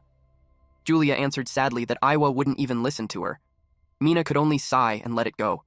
They needed the numbers. She believed that as long as she and Julia were there, they could handle the mission. They set off. Even with acceleration magic, it would take half a day on foot to reach the monster nest. A few hours later, they arrived at the cave entrance. The area was under investigation by an Imperial survey team. A flag stood at the entrance. The crest belonged to the Miranda family. There were also clear traces of battle. Lucas and Julia were both relieved and shocked that this wasn't Ul's den. Suddenly, Lucas sensed danger. An attack came from above. A grotesque birdman monster dove straight at them, its massive orange eyes glowing. Huge black wings spread wide as jagged yellow talons reached down, ready to tear them apart. Mina reacted instantly, unleashing her wind magic. The wind sharpened into a blade and sliced through the monster. Its body split cleanly in two. Lucas stepped aside as the corpse crashed down. Another monster of the same kind lunged at Mina from behind. She sensed it just in time. Kai moved without hesitation, raising his magic shield and blocking the attack. He told her to leave close combat to them. Kai got distracted, and the monster's talons were about to tear into him. Lucas stepped in and kicked the creature's leg, ripping it clean off its body. He scolded Kai, telling him to stop trying to look cool all by himself. Kai shot back, challenging him to see if he could keep up with his speed. Maya cast a water spirit barrier and told them to leave support to her. More monsters swooped down from above. Mina smiled. It had been a long time since she felt this kind of teamwork. She warned them that the monsters hated wind and lightning magic. Then she stopped mid-sentence when she noticed a faint glow of light. She turned and saw Julia. Julia unleashed barrier magic. Within the barrier, several monsters were roasted all at once. Their shrill screeches echoed through the air. When it was over, Julia's staff was left smoking. Kai whistled, commenting that her lightning magic was just as insanely powerful as ever. Mina stood frozen. Julia glanced at her. "Did you say something just now?" Mina shook her head and replied that it was nothing. Deep down, she realized she had seriously underestimated this prodigy's true strength. Moments later, Maya used her water healing magic on Kai. He stared in awe as his wounds healed instantly and called her a goddess. Deep down, she thought he was exaggerating. But if Lucas were the one to say it, just imagining that made her cheeks turn red. She started acting strangely, and Lucas noticed. After that, they entered the cave. It was massive. Mina conjured a small light. Julia was impressed. She hadn't expected the space to grow even larger the deeper they went. Kai pointed out another passage. It was wide enough for a small army to march through. Lucas said the cave wasn't naturally formed. It looked artificially dug out. He warned that there might be monsters underground. Mina added that the deeper they went, the more dangerous it would become. She told everyone to stay sharp. Suddenly, goblins leapt at them. Julia incinerated all of them at once. The goblins coughed blood before they were completely immobilized. These creatures had lived underground for so long that their eyesight had deteriorated. They relied entirely on sound to locate prey. But their ears had been destroyed by the thunder earlier, so for now, the group was safe. Kai stepped forward and finished them off with his blade. He argued that if they fought every monster head-on, the battles would never end. Then he said he had a great plan. A short while later, chaos erupted. Kai happily acted as bait, drawing a swarm of monsters after him. Julia and Mina took their positions. Kai noticed the signal. The two girls unleashed their attacks. The monsters froze the moment they realized what was coming. But it was too late. They were swallowed by a massive explosion. Lucas admitted it was efficient. It was a classic area of effect tactic straight out of a game. It made him briefly wonder if Kai might be reincarnated too. Kai was buried beneath a pile of monster corpses, yet he emerged looking oddly energetic. He proudly explained that his plan was to lure all the enemies into one spot so Julia and Mina could wipe them out in one strike. He thought it was brilliant. He bragged that only someone equipped with top-tier gear like him could pull it off. He even apologized to Lucas for stealing the spotlight. Deep down, Lucas wanted to tell him not to assume everyone enjoyed showing off as much as he did. Thanks to Kai's plan, the group cleared the monsters efficiently. They slowly advanced toward the center of the nest. The three girls were clearly exhausted. Kai charged ahead again, but Lucas told him to wait. Julia and the others needed rest. Kai pretended not to hear. He kept going. Soon after, he returned with another massive group of monsters in tow. But he froze. No one was there. They were standing on top of a cliff. Even though it was Kai's own fault, Lucas hated the idea of abandoning a teammate. But he endured it. Julia's mana was almost completely depleted. They had no choice. She silently prayed that Kai would find happiness in his next life. Maya had already begun mourning him. Maya screamed for Kai, saying that if he was even a little bit alive, she promised she would save him. Lucas, Julia, and Mina wanted to tell her not to take it so seriously. Suddenly, a loud sound echoed through the cave. Maya grew anxious. She wondered if it was Kai. Lucas shook his head and told her no. The sound came from the center of the nest. He suspected the survey team had found the nest's boss. Mina suggested they go check it out. Lucas felt uneasy. The smell of blood in the air was overwhelming. Before moving out, he handed Mina a potion he had brought from home. She thanked him. Mina believed that with the survey team's strength, they shouldn't need to intervene. Still, she wanted to confirm, just in case. When they arrived, they were met with a massacre. Blood was everywhere. A red aura seeped from the soldiers' bodies. They were horrified. They couldn't believe the entire survey team had been wiped out. Mina immediately sensed that something was wrong. She ordered an immediate retreat. Lucas felt a sudden chill. In the next instant, the upper right wall exploded. A monster burst out. Mina froze. Standing before them was a colossal beast. Its massive body was covered in dark purple fur. Curved horns jutted from its head, and its snarling face was packed with sharp fangs. Glowing blue eyes burned with rage as it gripped a heavy club, looking ready to smash everything in its path. Mina trembled when she saw the Minotaur. She couldn't understand why a Calamity-class monster was here. Lucas rushed to her side. There was no way something this powerful should appear on a school mission. Still, the presence felt strangely familiar to him. When the Minotaur swung its axe, Lucas shoved Mina away. The massive blade nearly split him in half. He barely managed to block it with his forearms. An ice shield shattered the force before it could crush him. Julia arrived and asked if they were okay. Mina asked if Julia had cast the ice shield. Lucas knew it wasn't her. Then they saw a man clutched in the Minotaur's hand. The man screamed as the Minotaur crushed him. It snarled, annoyed that he had interfered. Even while badly injured, the man still protected them. With what little strength he had left, he shouted for them to contact the Imperial Army for backup. The ancient seal here had already been broken. The Minotaur tightened its grip. It mocked them as fools and declared it would devour every last one of them. Julia exploded in anger and demanded to know what it thought it was doing. A potion bottle suddenly dropped to the ground. Julia froze in shock. Even the Minotaur hesitated. The man laughed weakly and said the real nonsense was coming from it. Then, he unleashed his ice magic and ordered it to die. The Minotaur was frozen solid. The man urged them to leave at once and spread the warning. Mina quickly agreed. Lucas clenched his fists. He regretted that he couldn't save the man, but he swore to return and avenge him. The man screamed at them to run immediately. With his final breath, he declared that he had done everything he could. But a few seconds later, the Minotaur shattered the ice and broke free. Enraged that a mere insect dared ambush it, the monster roared. It devoured the soldier in one motion. Before it could finish, lightning struck its body. The Minotaur howled in pain. Julia shouted that the man wasn't an insect. He was a true warrior. Maya and Lucas stared at her in shock. The soldier's body fell. Maya caught him with her water magic. Then Mina launched a wind bomb. Lucas grabbed Julia, hoisted her up, and sprinted away. Mina yelled at Julia, furious that the man had sacrificed himself for them to escape, yet she had rushed back toward the fight. Lucas told him he would hold the monster back while Mina escaped to report everything. Mina snapped back that it was a Calamity-class monster. There was no way a first-year like him could stall it. Lucas knew she was right. Then a massive boulder crashed down in front of them. The Minotaur roared, determined to slaughter them all. Lucas told them to leave it to him and run. But Mina stepped forward and ordered them to fall back. As vice president, she couldn't abandon her responsibility to protect everyone. Lucas had always thought she was cold and calculating. Now he realized she had far more courage than he expected. Julia shook her head and said there was no way she could run away and leave Mina behind. Maya added that she had already used her magic to contact Kai and told him to call for rescue at the cave entrance. They were getting help. Until then, they would fight together. The Minotaur's veins bulged as rage flooded its body. They launched their attacks, fully aware that even together, defeating a Calamity-class monster was impossible. Lucas told them to trust one another. Then he charged forward, moving like a flash of light, shouting that they would never lose to a monster like this. The Minotaur raised its axe and slammed it into the ground. It sensed Lucas closing in. Lucas drove his fist straight into its face. That only enraged the monster further. Mina shouted for him to keep applying pressure. While he held it back, she would attack as well. The Minotaur sneered and called them worthless insects. Then it froze. Behind them, a massive magic circle flared to life. Julia stood at its center, her spell fully prepared. She screamed at the monster to stop bullying her brother. A bolt of lightning crashed down. The Minotaur was scorched black. Lucas dashed around it. He kicked its legs and struck its lower body again and again. The monster roared in pain. Lucas struck a pressure point, halting its movement. He shouted the signal to the others. Julia fired a thunder arrow while Mina released her wind cutter. They struck at the same time. Purple lightning and blue energy collided, ripping through the battlefield in a violent explosion. The ground shattered as power poured down from above, turning the entire cave into chaos.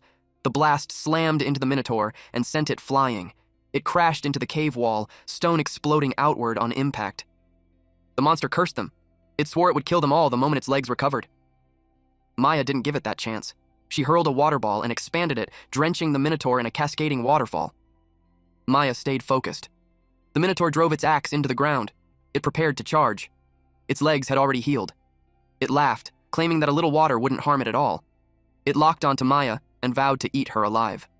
Julia coldly asked what it thought would happen when a creature soaked in water was struck by lightning. After killing so many soldiers, it would pay with its life. She unleashed multiple layers of lightning at once, each strike stacked on the last, tearing through the tower. Ground in a violent cascade of crackling purple energy. The lightning ripped through the Minotaur, forcing a raw, agonized scream from its throat. Lucas finally understood. The water had been used to amplify the lightning. That was the end. The Minotaur collapsed onto its back, completely still. Lucas watched Julia from a distance. For her to devise a strategy like that under pressure proved it. She truly was a top student. He hardened his hand with his power and lunged, aiming straight for the Minotaur's heart.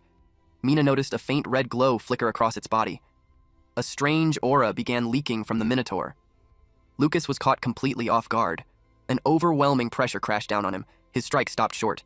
A mark flared to life on the Minotaur's chest, blocking the blow. Before he could react, his hand was seized.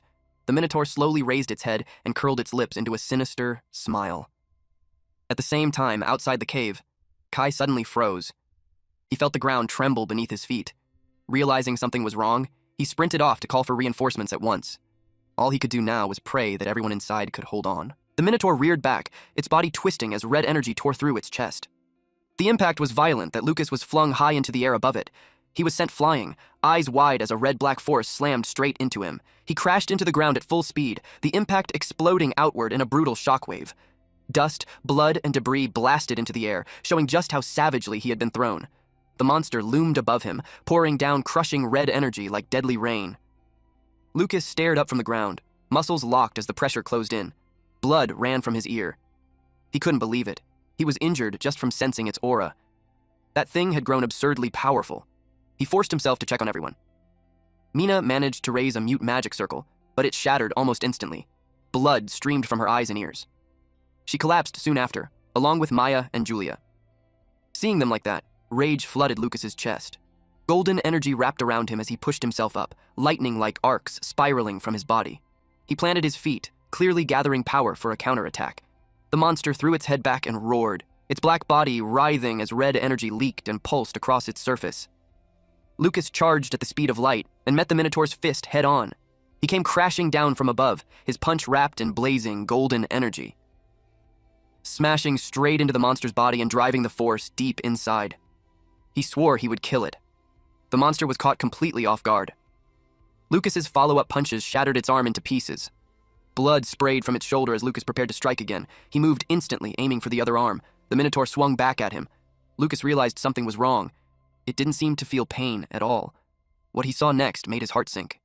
Red mist swirled around the severed side of the monster. The arm was regenerating. In moments, it returned to its original state, strong enough to swing the axe like nothing had happened. Lucas leapt back as the monster brought its weapon down. Just the wind pressure made him cough up blood. The monster looked irritated, clearly frustrated by how much damage Lucas had dealt earlier. The Minotaur admitted his strength, saying the blood of a powerful one made its heart race. The punch landed and detonated, erupting into a violent explosion. The ground burst upward in jagged shards as the impact swallowed everything at the center. The shockwave tore through the cave, flinging Lucas away as the walls cracked and debris filled the air. Lucas ran along the walls, forcing himself back into the fight. The monster shot forward in a blur, red energy streaming from its eyes like streaks of light. It moved so fast, its body nearly smeared into shadow, closing the distance in an instant. It grabbed its axe and swung at Lucas. The ground ripped apart violently as the impact tore through it. Rocks and debris blasted into the air, showing just how destructive the clash had become. The force of it made the ceiling collapse. The situation turned dire. The falling rocks were crashing toward everyone. Lucas moved instantly. As the rocks were about to crush the girls, one massive slab was inches from Julia's face. Lucas arrived just in time and punched straight through it. Debris exploded in all directions. Relief washed over him when he saw the three of them were safe. Then his eyes widened as he sensed an overwhelming power pouring out of the Minotaur. It opened its mouth and unleashed a beam. The sound-based attack was terrifyingly powerful. Lucas struggled to defend himself. The roar echoed off the collapsed cave walls, amplifying its force. Smoke flooded the area, destroying visibility. Lucas coughed up blood, and in that brief moment of weakness, the Minotaur seized its chance and swung the axe at him. Blood dripped from the axe. The Minotaur froze when its strike failed to break through. It sneered and said using aura as defense was a clever trick. It mocked Lucas, telling him to stop his pointless resistance. It claimed that he, and the little girls behind him, would all die there. It roared, and Lucas's golden aura flared even stronger. Lucas forced the axe downward, shocking the Minotaur. Then he warned it to say those words only after it defeated him. The Minotaur was stunned by his sudden movement. Lucas ripped the axe from its grip. He warned the beast that as long as he was alive, it would never lay a single finger on Julia or the others. The Minotaur snapped its head around. In that instant, the axe slammed straight into its face. The Minotaur groaned in pain. Lucas seized the horn that broke off and slashed it across the monster's body. It could only groan again. Lucas tossed the horn aside and stepped back. Then he turned around and drove a punch straight into its gut. The Minotaur grew furious. It grabbed Lucas by the legs and slammed him into the ground. It struck him again and again, then hurled him away. The Minotaur suddenly froze. It had lost another limb. Lucas stood there holding its torn-off arm. Red lines crawled across his body. The arm regenerated once more. The monster charged, but our MC was prepared for it. Lucas met its fist with his own. The collision blasted debris everywhere. The Minotaur acknowledged his strength, saying this was how a warrior should fight. It urged Lucas to keep attacking. It was briefly startled when Lucas leapt into the air. Lucas was resolved to kill. Red symbols flooded the darkness as violent power surged inward, swallowing everything at the center. His eyes burned with madness, as if something inside him had completely snapped. A massive pillar of red erupted as Lucas punched the Minotaur, making it roar in agony.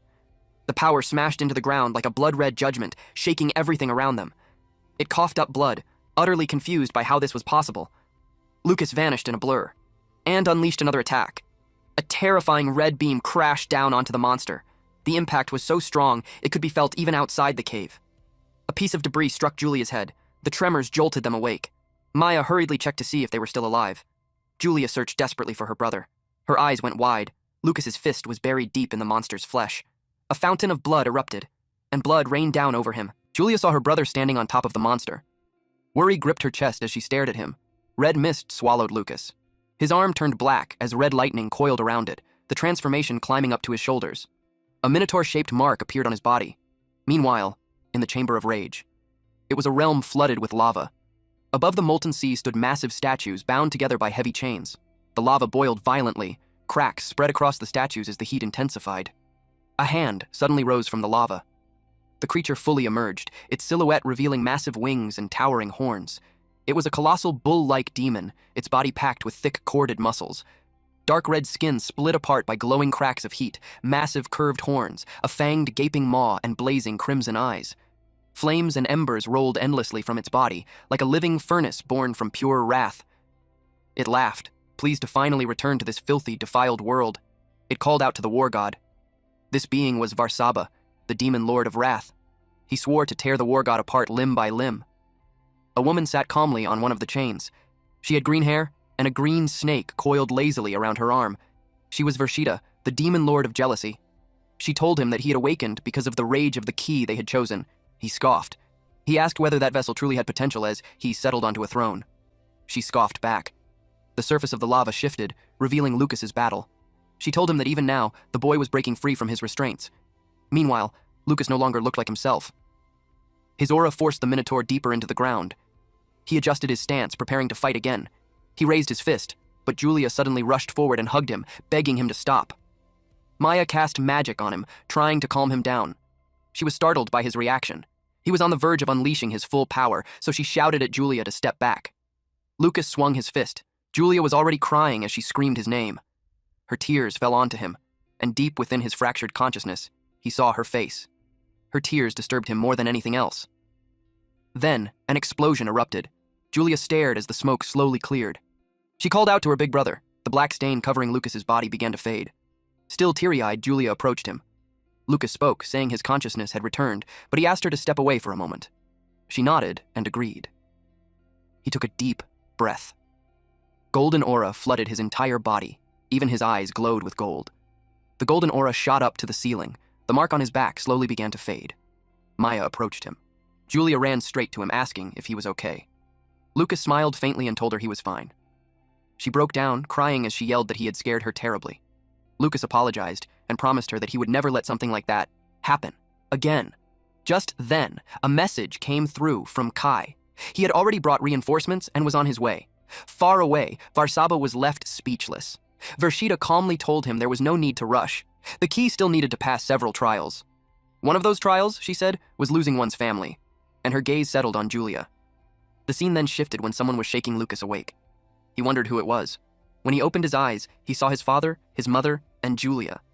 Julia's face lit up the moment she saw him wake. He sat up and asked where he was. Suddenly, sharp pain stabbed through him. Before he realized it, he swung his fist at them. Lucas froze.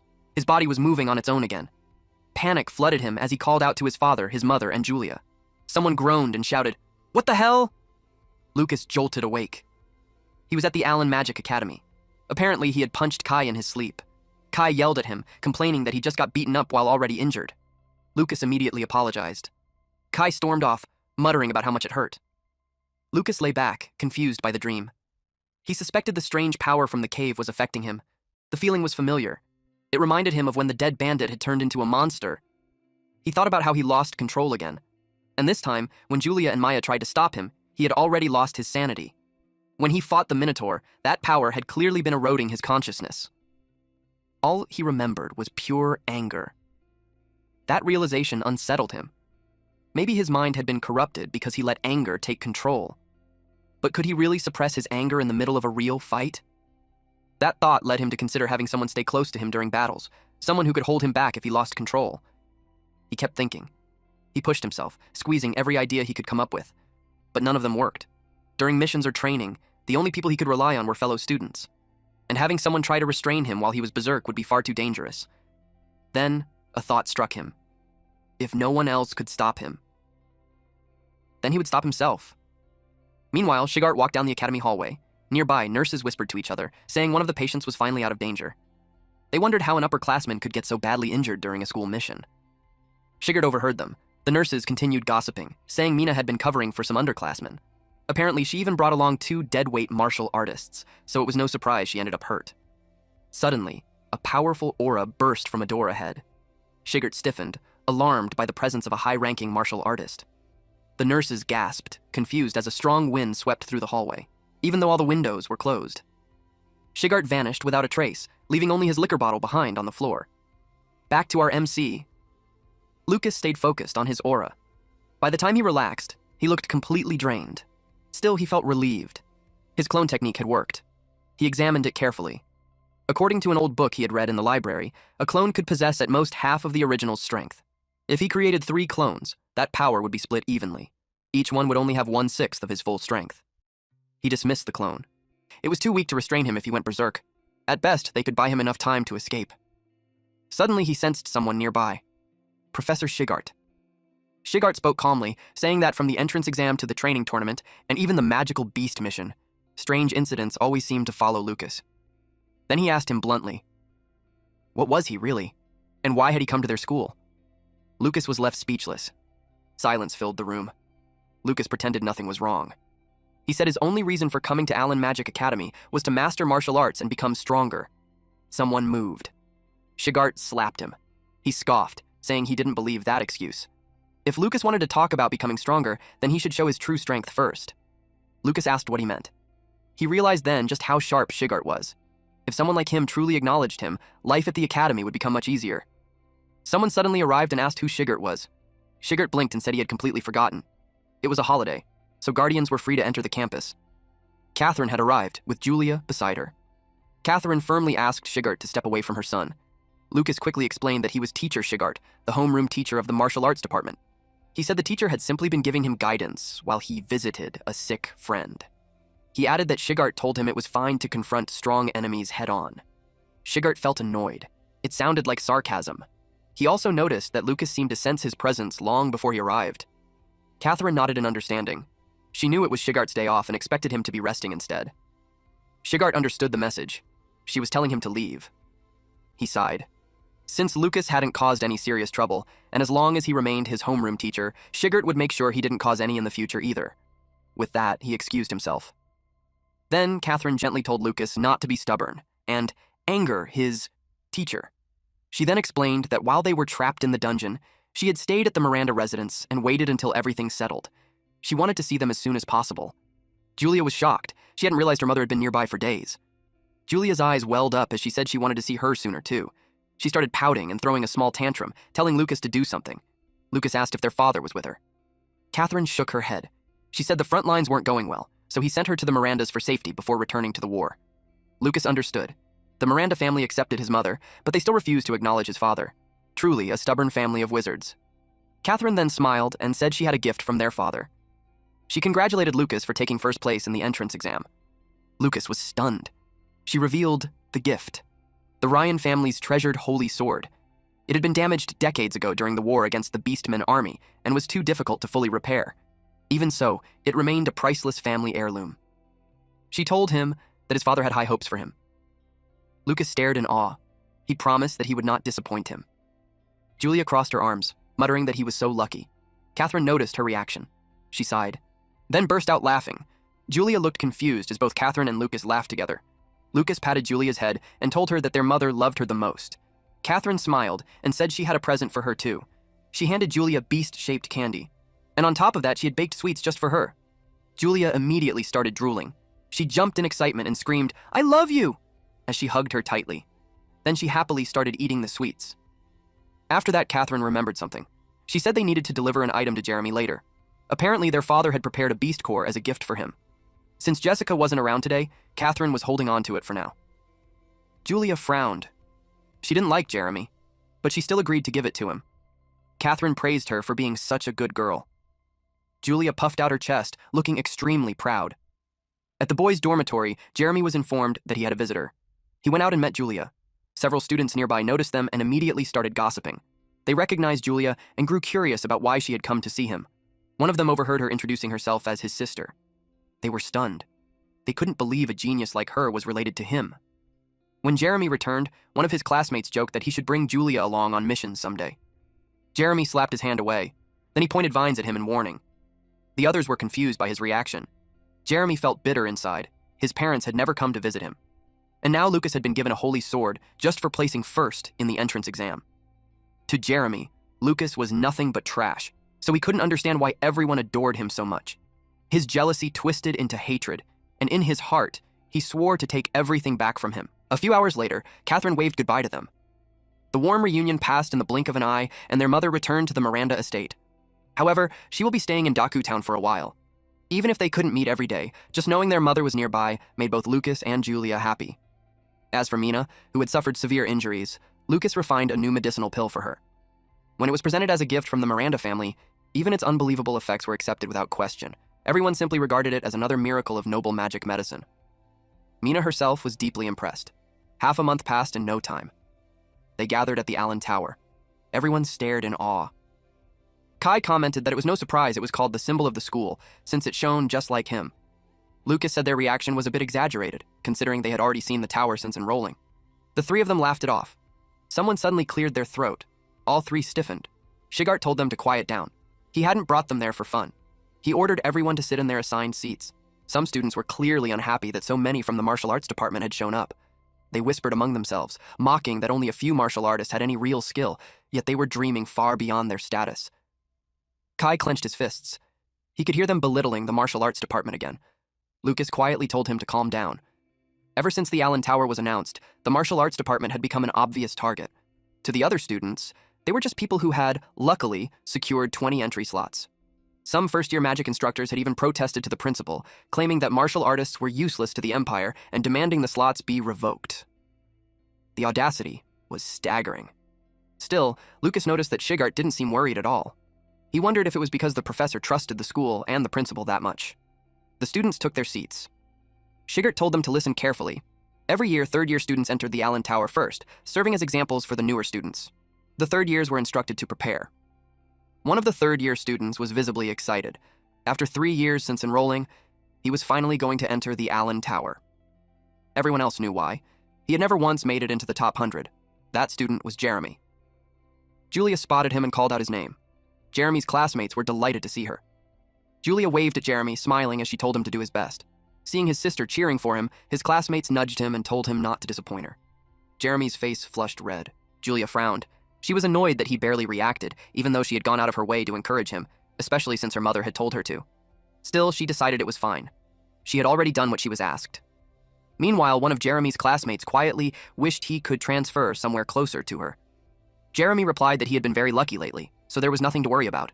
In his heart, he was determined to surpass Lucas. The third-year students headed inside. They were instructed to place their magic staff in front of them and close their eyes. As soon as the voice spoke, Jeremy felt a strange familiarity.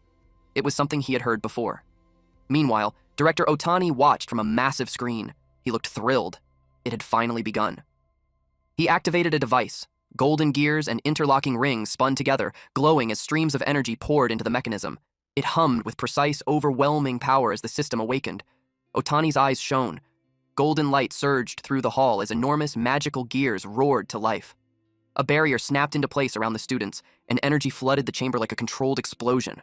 The golden mechanism reached its peak, forming a blazing core at the center. Light burst outward in every direction, as if the device had fully awakened. The gears kept spinning, and the entire tower was soon wrapped in golden radiance. Lucas, waiting outside, saw it all. He felt an immense fighting spirit pouring out of the tower. The sensation shocked him. He hadn't expected to find a Dao master stronger than his own teacher. Now he finally understood why Shigart had been so confident the night before. It was likely because only the strongest martial artist could open the gates of the Allen Tower. A few moments before the exam, someone was quietly having tea at a gazebo. The headmaster spoke, noting that complaints about the martial arts department's admission quota had been growing louder recently. He wanted a detailed explanation of what had actually happened during the last abnormal incident. Director Otani paused mid-sip. He set the teacup down with a sharp clack and reminded the headmaster that he had already stated there were no abnormalities that caused any losses to the school. For now, Otani said, everything should remain exactly as it was. If the status quo was maintained, the Allen Tower would open as scheduled. The meaning was clear. If the martial arts department wasn't given a chance, then no one would be allowed to enter the Allen Tower. The headmaster felt the weight of the problem pressing heavily on him. Back inside the Allen Tower, Jeremy landed smoothly on the ground. It felt as if only his consciousness had entered the space, yet everything was indistinguishable from reality. Even the magic staff in his hand felt exactly the same as the one he always used. Seeing his reaction, one of his classmates laughed and said it was obvious this was his first time. He explained that the most amazing thing about the Allen Tower was how real everything felt. Another classmate cut in, telling them to stop chatting and hurry to regroup with their teammates. Jeremy noticed something odd. They were far too relaxed. Someone was watching them, carefully observing their every move. That person was Lucas. He found it interesting that even from outside the tower, he could sense fluctuations in mental energy and roughly tell what the students inside were doing. A faint smirk appeared on his face. It would be a shame, he thought, if Jeremy didn't get a taste of his own medicine. Shigert noticed his expression. He said calmly that anyone with sufficient skill could sense mental energy and observe the trial from outside. Then he began explaining the rules. Once the trial began, participants would be sent to random locations within the space. They could act alone or form teams. It was entirely up to them. Teams could have up to 3 members, and if they wanted to reach the upper floors, moving in groups was strongly recommended. Kai assumed that he and Lucas would be teaming up. He asked whether Collins or Sharp would be joining them. Lucas shook his head. Judging by the training competition rankings, the 3 of them would likely be assigned to different groups. Kai joked that his grades were probably too good, so he'd end up going solo. Shigart remembered the look on Lucas's face earlier. From that alone, he could tell Lucas was sensing the mental energy inside the tower. Linda commented that only 5 students in the elite department were capable of doing that. That made Shigart even more suspicious of Lucas. Just then, students began emerging from the tower. They were third years. Kai was stunned by how quickly they had been eliminated. Shigart explained that the illusionary enemies inside the Allen Tower adjusted their strength based on the student's ability. Every year, some students underestimated that fact and were forced to drop out almost immediately. Lucas focused his senses, checking on Jeremy. Inside the central tower, Jeremy climbed the staircase with his teammates. Lucas could tell that he had regrouped successfully and was heading toward the second floor. In Lucas's eyes, Jeremy had gotten lucky. They reached the second floor and continued deeper inside. Unseen, shapes moved within the shadows. Creatures suddenly leapt at them. They had blue skin, feral features, sharp fangs, glowing red eyes, and wild, swept-back hair. Jeremy sensed them instantly and bound them with magic. One teammate followed up with a soil wave. The creatures were swallowed and crushed by the earth. Each elite skeleton warrior they defeated earned them 10 points. They quickly realized the rumors were true. The second floor was dangerous. The blue-haired member suggested moving while they still had mana and stamina. They pushed forward and reached the central area of the second floor. Jeremy took down a beastman scout, earning 5 points. Another teammate unleashed a water knife, cutting down 2 skeleton warriors for 5 points each. The blue-haired teammate was so focused that he failed to notice a monster approaching from behind. A teammate struck it with sand magic. Together, they defeated another elite skeleton warrior, earning 10 more points. They were relieved to finally reach the third floor, even though they were eliminated shortly after. The group tried to stay positive, convinced they wouldn't end up dead last this time. But Jeremy looked disappointed. One of his teammates noticed and asked if something was wrong. Jeremy said he was happy, but his expression told a different story.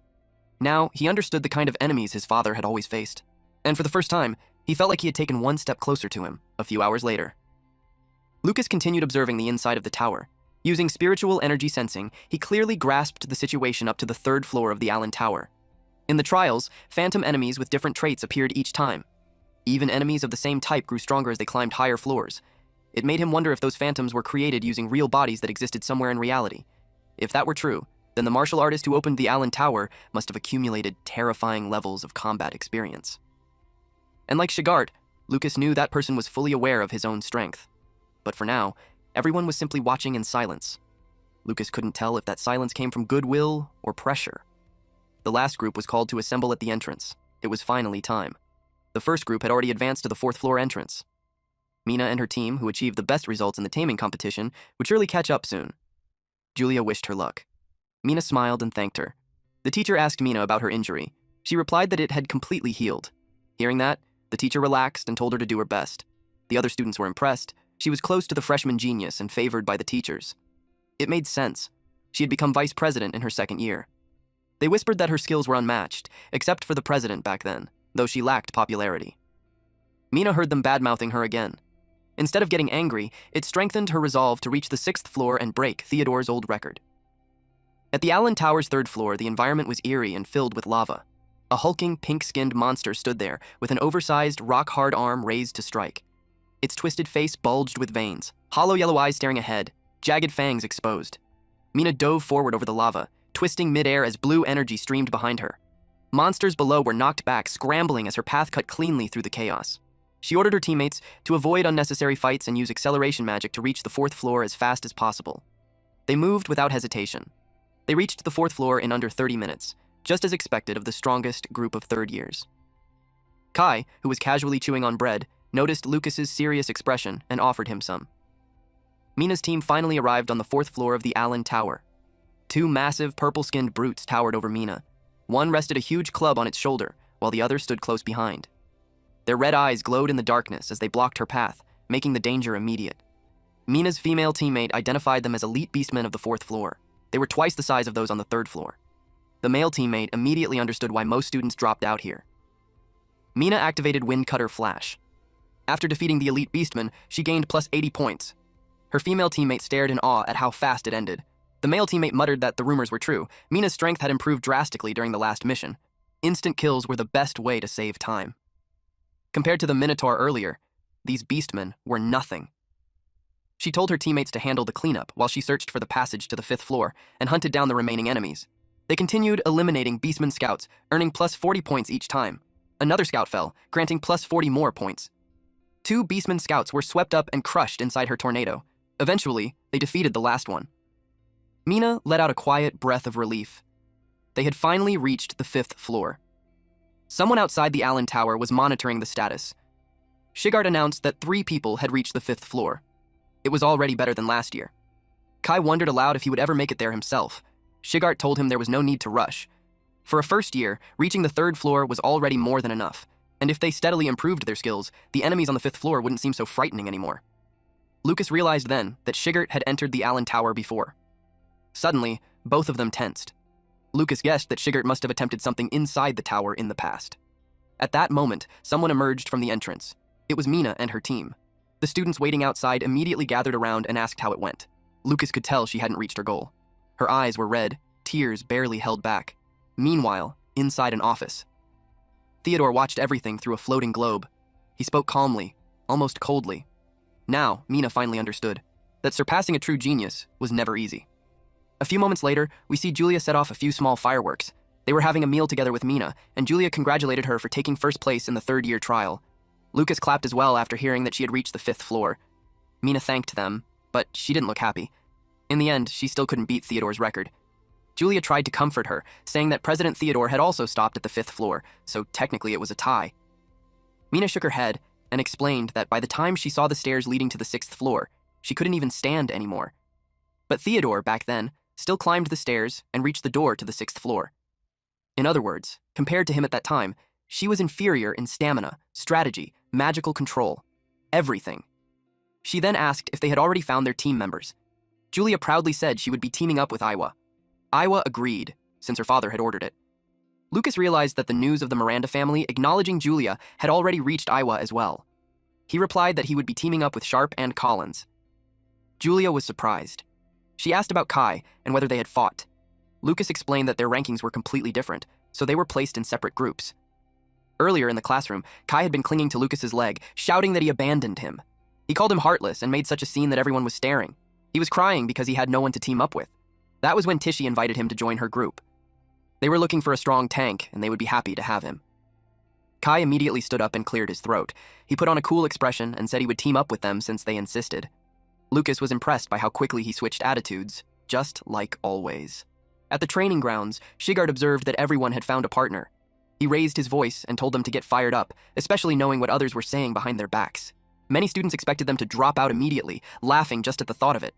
The martial arts students clenched their fists in anger. Shigart pointed out that no one there intended to make those insults come true. He watched their reactions. Tishi spoke up first. She declared that they would train with everything they had to make sure that never happened. Her teammate immediately backed her up, saying they would prove they deserved their admission slots to the Allen Tower with their own strength. The atmosphere ignited. Lucas noticed how Shigart kept insisting that the Allen Tower trial would proceed as scheduled. He didn't just block out the insults aimed at the martial arts students. He turned them into fuel. The pressure became motivation, and their rebellious spirit was pushed to the surface. It worked perfectly. The phantom enemies inside the Allen Tower were varied and highly intelligent. Kai sparred with Lucas. Then someone moved at incredible speed. It was Tishi. She jumped into the fight. Because of how the phantom enemies worked, they trained repeatedly in groups to improve coordination and teamwork. And between training sessions, Shigart explained the traits and habits of different species. Sometimes he even played the role of the enemy himself. He put on monster masks and fought them directly. It was Linda who suggested that he teach by acting like a beastman. Every day was brutally exhausting. Yet not a single student complained. Kai, in particular, was fired up. He swore to climb to the top of the Allen Tower and make a name for himself. Then the day of the freshman trial finally arrived. A notice was posted on the bulletin board. It stated that the martial arts department's results in the magical beast taming tournament were valid, and their right to participate in the Allen Tower trial was officially confirmed. The students stepped forward. They did so with confidence. Shigart instructed them that once inside, they were to regroup with their teams at the central staircase. When they ran, they were to run without hesitation. And if they couldn't run, they were to fight like their lives depended on it, and take down at least one enemy. Off to the side, some students whispered among themselves. They mocked that even the martial arts department's homeroom teacher didn't truly trust his students' abilities. They eagerly waited for the entertaining sight of martial artists facing magical beasts with their so-called true strength. Some even placed bets, claiming the martial arts department would all drop out within 3 minutes. Kai scoffed and said the howling of losers was hard to listen to. Lucas felt a strange sense of pride. Kai didn't explode in anger this time. He really had matured, at least a little. The instructor called out 12 names and told them to follow him. Lucas, Collins, and Sharp stepped forward. Director Otani watched everything through a screen. It had been many years since so many martial artists entered the Allen Tower. He murmured that the legacy left behind by the god of war for future generations might finally fulfill its purpose. Now, the only question left was whether they were ready to face the first trial of their lives. Inside the tower, the students started running. Someone suddenly leapt toward a tree. It was Lucas. He saw that everyone was heading for the central staircase while avoiding enemies, exactly as their teacher instructed. All he needed to do was move in the opposite direction. The first floor of the tower was mostly goblin territory. He had heard that goblins used magic to block vision before attacking. Now he saw them. He planned to regroup with his teammates as soon as he finished testing something. A creature lurked behind him. A goblin locked onto Lucas as he ran. Lucas thought quickly. When his clones killed enemies, no point notification appeared. At the same time, he felt a strange sense of familiarity from the phantom energy forming the enemies inside the Allen Tower. Then he realized it was the same energy used to create his clones. That meant the phantom enemies were likely created by the same martial artist who opened the Allen Tower. If his clones shared the same energy nature as the phantoms, they shouldn't be detected even if he used his cloning skill. He could have his clones protect his teammates while his real body pushed upward through the tower. In his mind, the plan was flawless. Then another idea struck him. If the energy was truly the same, he could alter his clones' appearance into that of magical beasts. He tested it, and confirmed he could change their forms at will. With that, Lucas could now move freely inside the tower. At the same time, Director Otani continued watching from afar. He knew Lucas often visited the library in secret to read martial arts books, but even so, he hadn't expected him to master cloning this quickly. Otani was curious to see what Lucas would do next. Would he earn points for his classmates again this time? At the same time, he knew that helping too much would only hold them back. He wondered if Lucas understood that. Meanwhile, elsewhere in the forest, someone screamed for a giant to stay away. The students kept running. The goblins chased after them. One of them started complaining. That student was stuck on top of a tree, surrounded by 3 magical beasts at once. The others hid behind another tree, unsure of what to do. With their current strength, they knew that even handling 2 goblins at the same time was their limit. They called out for help. Suddenly, a sound wave reached them. At first, it was barely noticeable. Then a calm voice told them to relax and explained that the giant couldn't see them because of the fog. The message came from a fellow student nearby. He explained that the giants on the first floor were slow and had low intelligence. He told them to keep their distance from the giant and focus on dealing with the goblins instead. They ran, Soon after, they were forced into a fight with the goblins. One of them was driven backward. A goblin shoved its sword down toward him. At that moment, someone rushed in and swung their blade. The strike severed the goblin's leg. The student who had been pushed down seized the opening and stabbed it.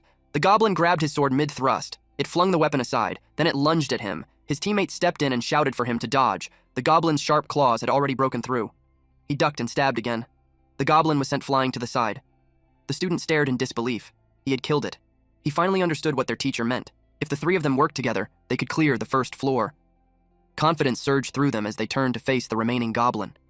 Lucas watched from afar. He knew that victory wasn't only about raw strength. Calm judgment and courage mattered just as much. He was using his clones to guide and pressure his classmates. He didn't see it as cheating. He wanted them to experience the joy of battle for themselves during this trial. Greg watched the Allen Tower. He scoffed. He looked down on Shigart for leading a squad that mixed magic users with 3 martial arts students. Lila commented that their luck was terrible. Andre added that even with 3 people fighting together, they were already being pushed to their limits. In his eyes, there was no way some martial arts weaklings could handle that. They fully expected them to drop out soon. Deep down, Greg believed that even if the martial arts department managed to secure entry slots, all they would do was embarrass themselves. He thought Shigart was shameless to the point that it was painful to even watch. Shigart, however, observed calmly. They were facing 3 enemies. If they stayed composed, they still had a chance. Suddenly, a surge of energy rippled through the area. It shocked everyone. Greg stiffened. He couldn't understand what had just happened. The goblin fell. The situation had completely reversed. The students were now the ones hunting the goblins. One goblin suddenly inhaled deeply. The sight terrified the students. It released thick fog, trying to escape. One of the students chased after it. He activated Piercing Peak Thrust. His dagger pierced straight through the goblin's arm. The force knocked it off balance. The violet-haired student followed up immediately with Spiral Slash. The goblin staggered back, barely staying upright. The student wielding a long wooden staff stepped forward. He took his stance, then unleashed breath-severing lightning. The goblin scout collapsed. They earned 10 points. Greg was stunned and irritated. The martial arts department had defeated 2 high-level goblins far faster than he expected. Shigart smiled. He praised them for their clean execution. Turning to the class, Shigart announced that one team had already taken down 2 enemies. If they fought the way he taught them, the enemies inside the Allen Tower were nothing to fear. The class erupted into cheers. Seeing proof in front of them, their confidence soared. They were fired up and ready to give everything they had. A student from another class scoffed and muttered that it was just luck. A martial arts student shot back that they were just called weak earlier, and yet they still pulled it off. He stuck his tongue out, which only made the bully more irritated. Inside, Shigart frowned slightly. He had sensed a strange energy vanishing near those 3 just moments ago. He suspected Lucas had done something again. At the same time, Lucas sneezed loudly. He rubbed his nose, wondering if Julia was talking about him again. He could already picture her bragging about him. Someone nearby noticed him. It was Collins and Sharp. They were relieved to see him safe. Sharp said Lucas had been gone for so long that they were starting to worry. Lucas explained that he had been sent to a place much farther away than expected. He asked where everyone else was. They told him that one team still hadn't arrived, but the rest had already made it to the rendezvous point. When the class saw Lucas and his team, they were clearly happy. Lucas felt relieved when he saw how exhausted everyone was, and that no one had suffered any serious injuries. He thought of Slight. He expected them to arrive soon. Collins noticed the change in his expression and asked what was wrong. Lucas smiled and replied that it was nothing. Once everyone arrived, they would move on to the second floor. Meanwhile, outside, the students were discussing how not a single martial arts student had dropped out yet. They brushed it off, saying those guys were probably just good at running away. In their minds, the martial artists were just scrambling around in desperation. Andre asked Greg about the situation. Through clenched teeth, Greg answered that every single one of them had advanced to the second floor. Andre was stunned. He couldn't believe that all those so-called weaklings survived the first floor. Even the mage class lost students every year on the first floor. If the martial arts department kept growing like this, they would start stealing resources from the mage class. In his eyes, they were becoming a real threat. There was a tall, muscular creature with a skull-like head, a gaping mouth filled with sharp teeth, and a long tongue that lashed out in an unnatural way. Lucas stood calmly behind a tree, watching as the massive blue creature wandered around. He noticed that there were quite a lot of them roaming the area. From the second floor onward, teams were teleported to random locations based on their situation. As a team's overall strength increased, the difficulty of the trial increased as well. He needed to have his clones find the rest of his classmates as soon as possible. Something moved quickly. It was the wolf he had deployed. Sharp and Collins asked how things looked on his side. Lucas replied that there were many enemies, and most of them were clustered together in groups. It was the same on their side. Completely avoiding combat didn't seem possible. Lucas reminded them that the purpose of the Allen Tower trial was to gain combat experience. Collins realized that if they kept running the entire time, the trial would lose its meaning. Sharp agreed. Suddenly, something moved above them. It crashed down where Lucas had been standing, instantly worrying the two of them. Lucas answered that he was fine. He hadn't noticed that two enemies were already closing in. Sharp commented that if it had been him, he would have been taken out long ago. Our boy became serious. Two ferocious wolves stood in front of him. One of them lunged forward, determined to tear him apart, but Lucas kept his eyes on it. As the other wolf charged, another wolf suddenly appeared behind it. Lucas immediately blasted it away. Then, he grabbed the leg of the wolf closest to him. He noticed that this wolf had used a feint and immediately called for allies. It was surprisingly crafty. He had already defeated the raccoon beastman scout in the back, earning plus 10 points. Lucas told his teammates that they had to take that one down quickly. It was a vanguard, and more enemies would soon swarm in. Sharp had no idea what had just happened. Collins was confused when he realized his dagger was gone. He didn't say it out loud, but Lucas had grabbed it in a hurry earlier and accidentally thrown it away. Then, Lucas noticed something. He shouted that another enemy was approaching from beneath them. Sharp jumped in shock as something suddenly burst out of the ground. It was another wolf. Sharp immediately realized what the professor had meant. The enemies on the second floor were on a completely different level. They were stronger, smarter, and capable of ambushes, and they could even steal weapons. Sharp told the wolf that even if it stole his weapon, he didn't think it could do much with it. The wolf looked surprised. Suddenly, blood sprayed from its arm. Sharp was relieved that he had spent a huge amount of points on the rock dragon gauntlets. Apparently, he had managed to scratch it earlier. The wolf was startled. Sharp lunged forward and declared that when it came to strength, he wouldn't lose to anyone. The wolf barely managed to step back and evade his punch. Sharp called out to Collins. Collins sprinted behind the wolf. He answered that he was right there. It was finally his turn. He kicked the wolf hard at the nape. And while it was still mid-air, Sharp gathered all his strength into his fist. He pulled his arm back, ready to strike. He unleashed Rock Dragon Strike. Defeating the Raccoon Beastman Scout earned them plus 10 points. Lucas praised them for their excellent coordination. But when Collins turned to look at him, his face went pale. The wolf's head was buried deep into the wall. Lucas told them they couldn't stop now. For the sake of their department, they had to keep moving. Greg was growing impatient. It showed in the way his foot tapped against the ground without him realizing it. It had been a while, yet not a single student from the martial arts department had dropped out. Most of the spectators expected that, with their abilities, they would have been surrounded and killed the moment they reached the second floor. Andre began to wonder if the difficulty of the Allen Tower had been lowered because the martial arts department was simply too weak. But if that were true, the teachers would have protested long ago. Greg's brows knit together. By now, he was even biting his nails. He stared at the scene without blinking. Meanwhile, on the second floor of the Allen Tower, the fighting continued. The monster was a large, blue-skinned humanoid with a muscular body and a hunched posture. Sharp fangs lined its mouth, its ears were pointed, and its glowing, hostile eyes gave it a feral appearance. Lucas grabbed the monster by the head and slammed it into the ground. At the same time, Collins faced a skeleton wielding a sword. He ducked to evade the swing and took a deep breath. The skeleton's sword struck the ground. Collins stepped away in time. The skeleton froze in confusion. In the blink of an eye, it was slashed repeatedly. Its bones shattered into pieces. Unexpectedly, even with its arms and head still intact, it continued attacking. Sharp rushed in and finished it off. He asked how many they had taken down so far. Collins answered that they had already defeated 3, yet strangely, he didn't feel tired at all. Quietly, Lucas activated Heroic War Cry. In an instant, Sharp felt power surging through his body again. Collins felt like he could push even further. Everyone had reached the second floor without a single injury. If Lucas used Heroic War Cry, a support technique passed down through the Ryan family, they would definitely be able to clear the second floor. Elsewhere, the team in Area B was under attack by 3 wolves, one of them carrying a rider. The students prepared for battle. Then something sparkled behind them. They charged forward just as an arrow pierced the approaching wolf. Their archer teammate was hidden among the rocks, providing support from the rear. They defeated several Gale wolves, earning plus 10 points for each monster. In Area C, another team brought down a giant. Defeating the one-eyed giant earned them plus 25 points. In Area D, a team defeated a goblin scout, earning plus 10 points, and then a goblin vanguard for plus 15 points. Slight cheered in celebration. He hadn't expected them to defeat those enemies. Hope surged within him that they could reach the third floor at this pace. From a distance, Lucas's wolf quietly observed them. The wolf saw that they had defeated 2 Beastman scouts, earning plus 15 points for each monster. Lucas continued observing through the wolf's eyes. Meanwhile, those outside kept monitoring the situation. Greg grew more irritated with every passing minute they remained inside. By then, All 12 martial arts students had reached the stairs leading to the third floor. The professors began whispering among themselves. They couldn't believe these were just freshmen. It made them wonder what Shigart had taught them.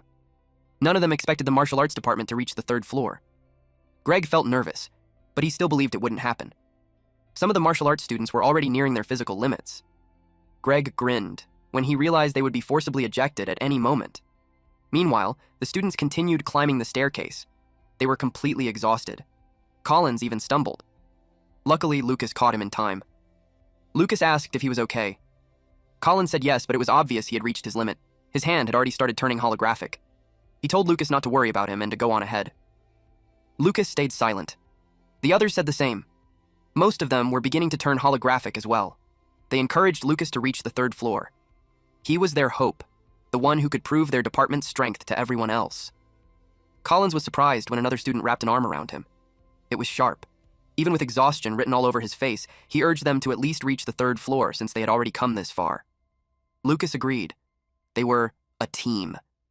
He wanted them to work together and cross the threshold to the third floor as one. Everyone gathered what little strength they had left and continued climbing. Outside the tower, an announcement rang out. The number of people who had reached the third floor of the Allen Tower was 12. They stepped onto a floor covered in flowing lava. The third floor overwhelmed them instantly. Slight suddenly sensed something. 3 massive lizards crawled toward them. The monsters had sharp, beast-like faces, purple skin, and glowing yellow eyes filled with killing intent. Their expressions were tense and aggressive, fangs slightly exposed, as crackling energy and sparks danced around their faces. One of them attacked with its long tongue. In an instant, a hand was severed and fell to the ground. Without any pause, all 3 lizards charged at once. That was what forced them out of the tower. Outside, they talked about how brutal the third floor was. They hadn't even been able to tell how many enemies were present. Slight replied that he saw them clearly. They had been surrounded by 5 monsters. Lucas took note that the third floor was the current limit of the martial arts department. He deliberately let his main body drop out so he wouldn't draw suspicion. However, his clone remained inside the tower. By supporting the second martial arts group with heroic cry, he could guide everyone to the third floor. That way, the entire department would receive better grades, and he wouldn't stand out. More accurately, the whole martial arts department would stand out instead. The other students were in disbelief. Every single martial arts student had reached the third floor. Normally, only elite students could accomplish something like that. Greg found himself in a difficult position. They had to beat the martial arts department in both points and floors reached. He absolutely refused to let the magic class lose to the martial arts department. Inside the tower, a magic class student was startled by a monster leaping toward him. He immediately burned it to ashes. Director Otani watched closely. He wondered if losing to martial artists was really that unbearable. He had seen the student burn through mana like water on just the first floor. He couldn't even imagine how they would perform on the second or third floors. With them losing their composure so easily, he couldn't expect much from that year's magic class freshmen. In Group 3, 8 students were eliminated on the first floor, and all were eliminated on the second floor. In Group 4, 3 were eliminated on the first floor, and all were eliminated on the second floor. In Group 8, none were eliminated on the first floor, 6 were eliminated on the second floor, and all were eliminated on the third floor. In short, no student ranked below 41st place reached the third floor. There were even teams where everyone was eliminated on the first floor. Greg tightly grabbed a professor's shoulder. He complained that something was clearly wrong. He insisted that this was a trap, set specifically for the magic class. He claimed that the enemies only increased in number and strength when it was the magic class's turn. The professor told him to calm down. Lena spoke up, saying it wasn't appropriate to ignore reality right in front of the students. She asked whether Greg truly didn't know that the Allen Tower was operating normally, or if he was admitting that his own sensory abilities had declined. Greg was about to respond, but to his surprise, she simply walked past him and went to chat with Shigart. Greg bit his lip so hard it bled as he held back his anger. To him, Shigart and the martial artist were nothing but eyesores. Lena told Shigart that it was impressive they had surpassed the magic class, even during the elite group's turn. That was why she had always told him that if he truly tried, he could do it. Shigart replied that it wasn't his doing. It was the result of the students' own hard work. Since the elite class would be entering soon, he asked her if it was really fine for her to stay there. She answered that she wasn't worried about those kids at all. She glanced toward the elite students. Her confidence came from the fact that her class representative was among them. Julia told her group that her brother was amazing. If he got serious, he could even make it past the 4th floor. The other students turned pale. Deep down, they complained that the top freshman's brother was a martial artist of all things. It felt like they had already lost before even starting the trial. The instructor signaled for Julia's group to enter. Lucas wished her good luck. He also reminded her not to forget to eat her candy. The instructor found it strange that he went out of his way to say that. Julia ate it, and the instructor immediately realized it was a magic pill that could rapidly restore mana. Martial artists capable of refining pills of this level were extremely rare these days, making such pills outrageously expensive. Using something like that for a school trial was pure extravagance. Julia's face twisted as she chewed. She realized she had been tricked again. Her mana was already full, but since everyone else was taking medicine before the trial, Lucas wanted her to take some as well. That way, Julia was guaranteed to receive a high grade. Inside the tower, Julia cast Thunderfall. She stood before a giant cyclops, a goblin, and a lizard monster. Lightning crashed down from above. They collapsed instantly. One monster fell beside a patch of small green grass. Iwa was stunned. Calling down lightning with such precision, striking only the enemies without even scorching the grass, meant Julia had incredible control. Julia smiled at her and told her to follow closely behind. On the lava-covered floor, bird monsters were struck down by lightning as well. A lizard monster noticed one of the birds. It crashed into it, and the moment they collided, electricity surged through both of them. Julia watched as the creature fell, completely roasted. A bird landed gently on her staff. It was one of her 1,000 thunderbirds. She told the others that she had already dealt with the nearby enemies and urged Iwa and Derek to keep moving. Derek replied that she had really saved them. The lizard earlier was resistant to fire, making it difficult for a fire mage like him to handle alone. Julia answered that it worked both ways. Iwa scoffed and said that in the real world, she could have simply manipulated their minds and made them kill each other. Julia sincerely agreed. She said that on an actual battlefield, Iwa would be far more impressive. Iwa raised an eyebrow. The illusions inside the Allen Tower had no consciousness, so her mind magic was useless. All she could do here was scout enemy locations. She felt like she was becoming a burden to the other two. Yet instead of complaining, they genuinely acknowledged her abilities. Her face flushed. She decided to let Julia take the spotlight this time. Julia, completely unaware, kept walking forward. Iwa told her to wait. Derek also told her not to run off like that. They didn't realize they were being watched. Iwa sensed something and suddenly stopped. Julia bumped straight into her. Julia asked why she had stopped so suddenly. She wondered if there was an enemy nearby. Her nose turned red from the impact. Iwa said it was nothing, and that she was just imagining things. In truth, she had sensed a strange presence, neither an enemy nor a classmate. Julia told her that if they reached the 4th floor, she should quickly find a route with the fewest enemies. Outside the tower, an announcement rang out. 3 students had reached the 4th floor. Lucas was nearly exposed. He realized just how sharp mind mages really were. A female professor told Lena that it was incredible for 3 freshmen to reach the 4th floor. She said it was proof that Lena's teaching methods were outstanding. Lena replied that it was all thanks to the students' hard work. Achievements like this hadn't appeared in the psychic department for 30 years. Lucas overheard the conversation and wore a satisfied smile. In his mind, it was only natural. Julia was exceptional. The mana pill only increased mana capacity. How far they climbed depended entirely on Julia's skill and the abilities of her teammates. All Lucas had to do was quietly watch over his little sister's growth. That was his role, supporting her from the safety of the Allen Tower. Meanwhile, Julia continued moving forward. Iwa suddenly warned her to be careful. There were 4 enemies at the rear right. The monsters climbed down from a tall bookshelf. One of them was a beast archer with the skill Thunder Arrow. Julia immediately turned around. Before she could cast a spell, the monsters were engulfed in flames. Derek had acted first. He knew Julia had already spent a lot of energy on the 3rd floor. Suddenly, Derek sensed more enemies. He narrowly dodged a Thunder Arrow. Then 3 monsters lunged at him. He unleashed Burning Fire, a technique that formed a raging tornado of flames. All 3 monsters were caught inside. Their bodies were reduced to ashes. Derek felt proud of his fire magic, but the girls ignored him.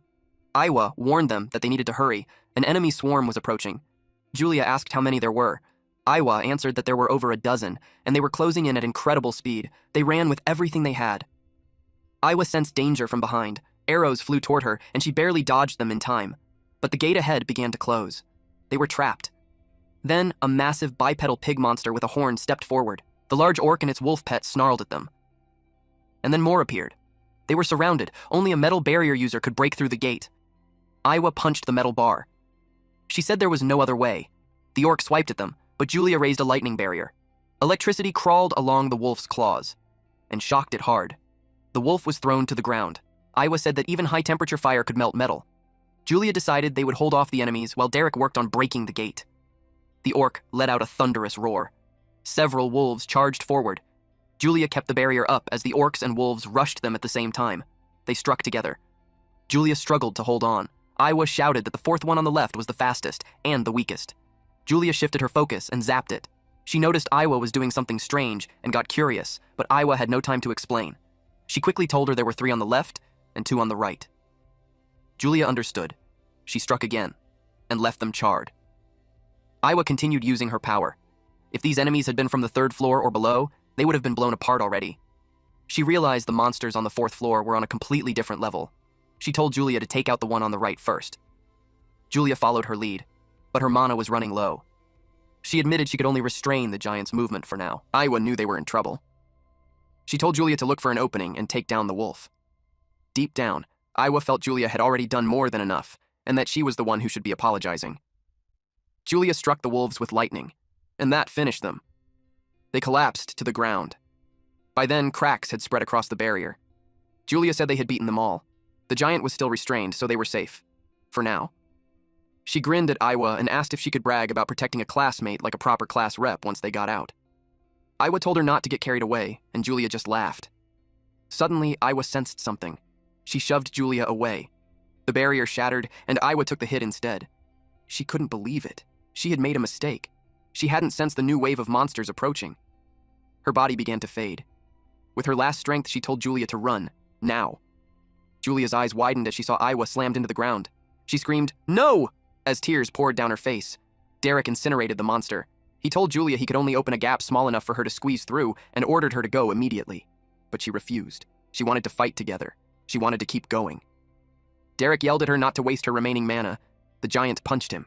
He shielded himself in flames. Then he formed a massive flame construct, standing at its core. He screamed at Julia to run. Then the explosion came. It was already night outside the tower. An announcement rang out. 2 students had dropped out, leaving only 1 person still on the 4th floor. No one expected the original 3 to make it any farther than that. Derek said that in that moment, they had acted on instinct.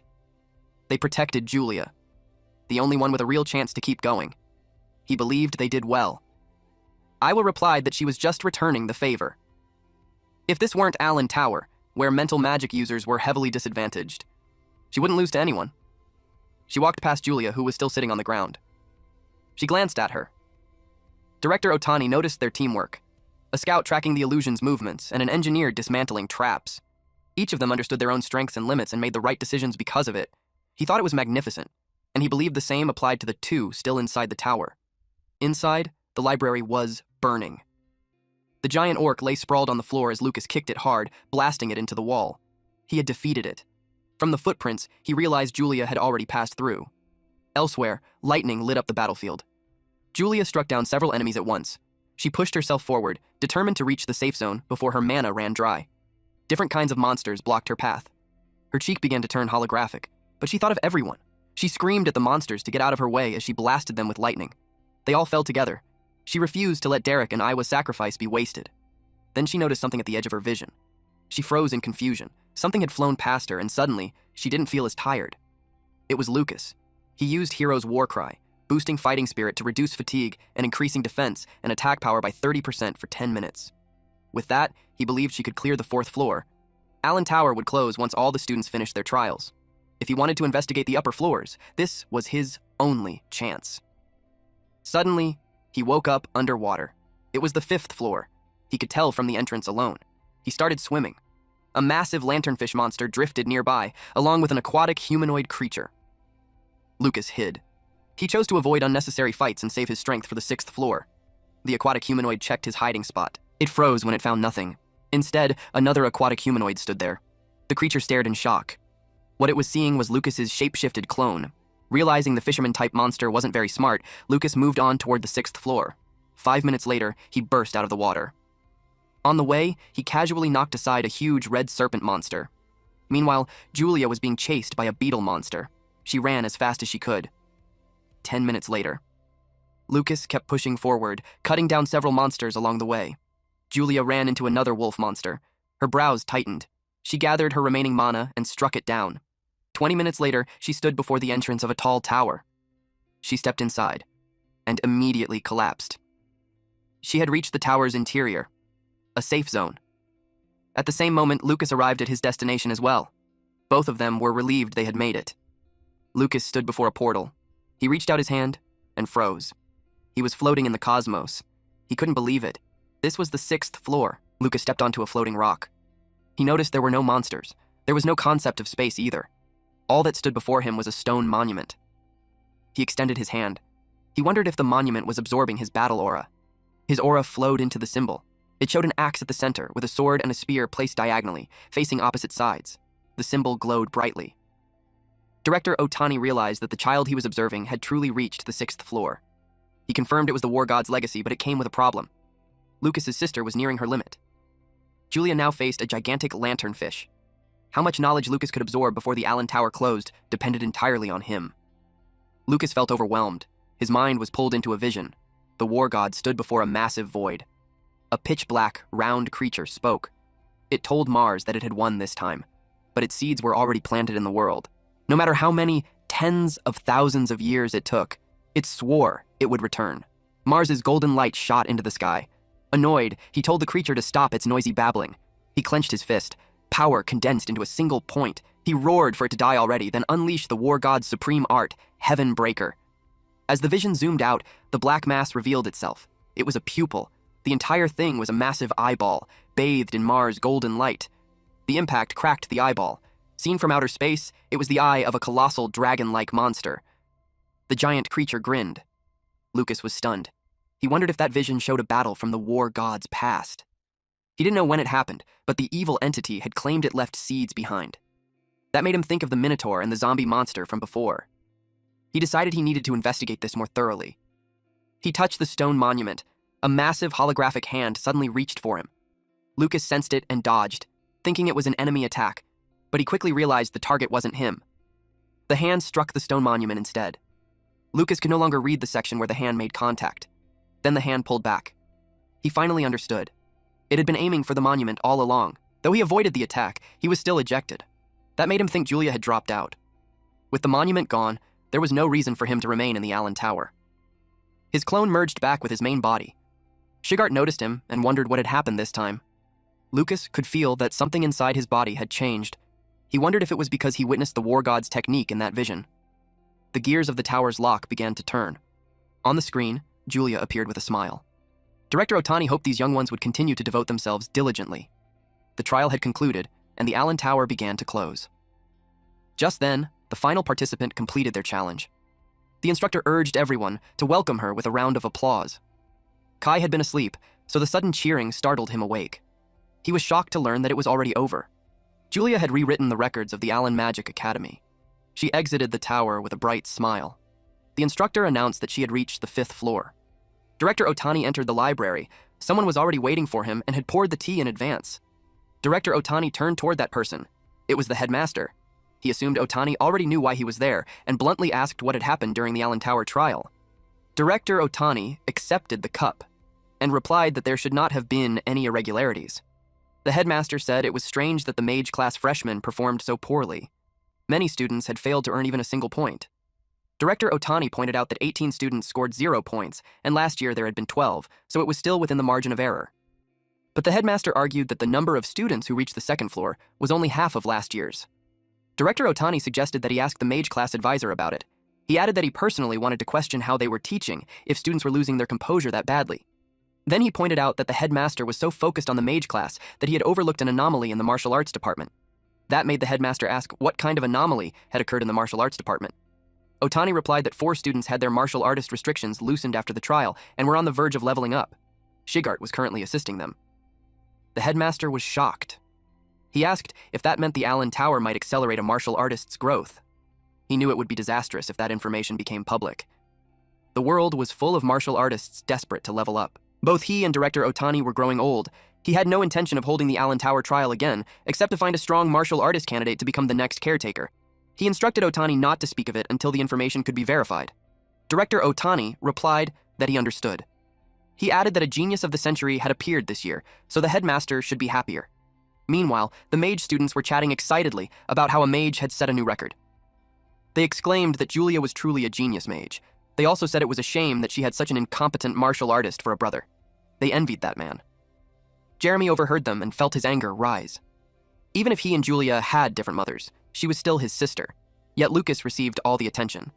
He couldn't understand why a useless person like Lucas had to be Julia's biological brother. at the cafeteria.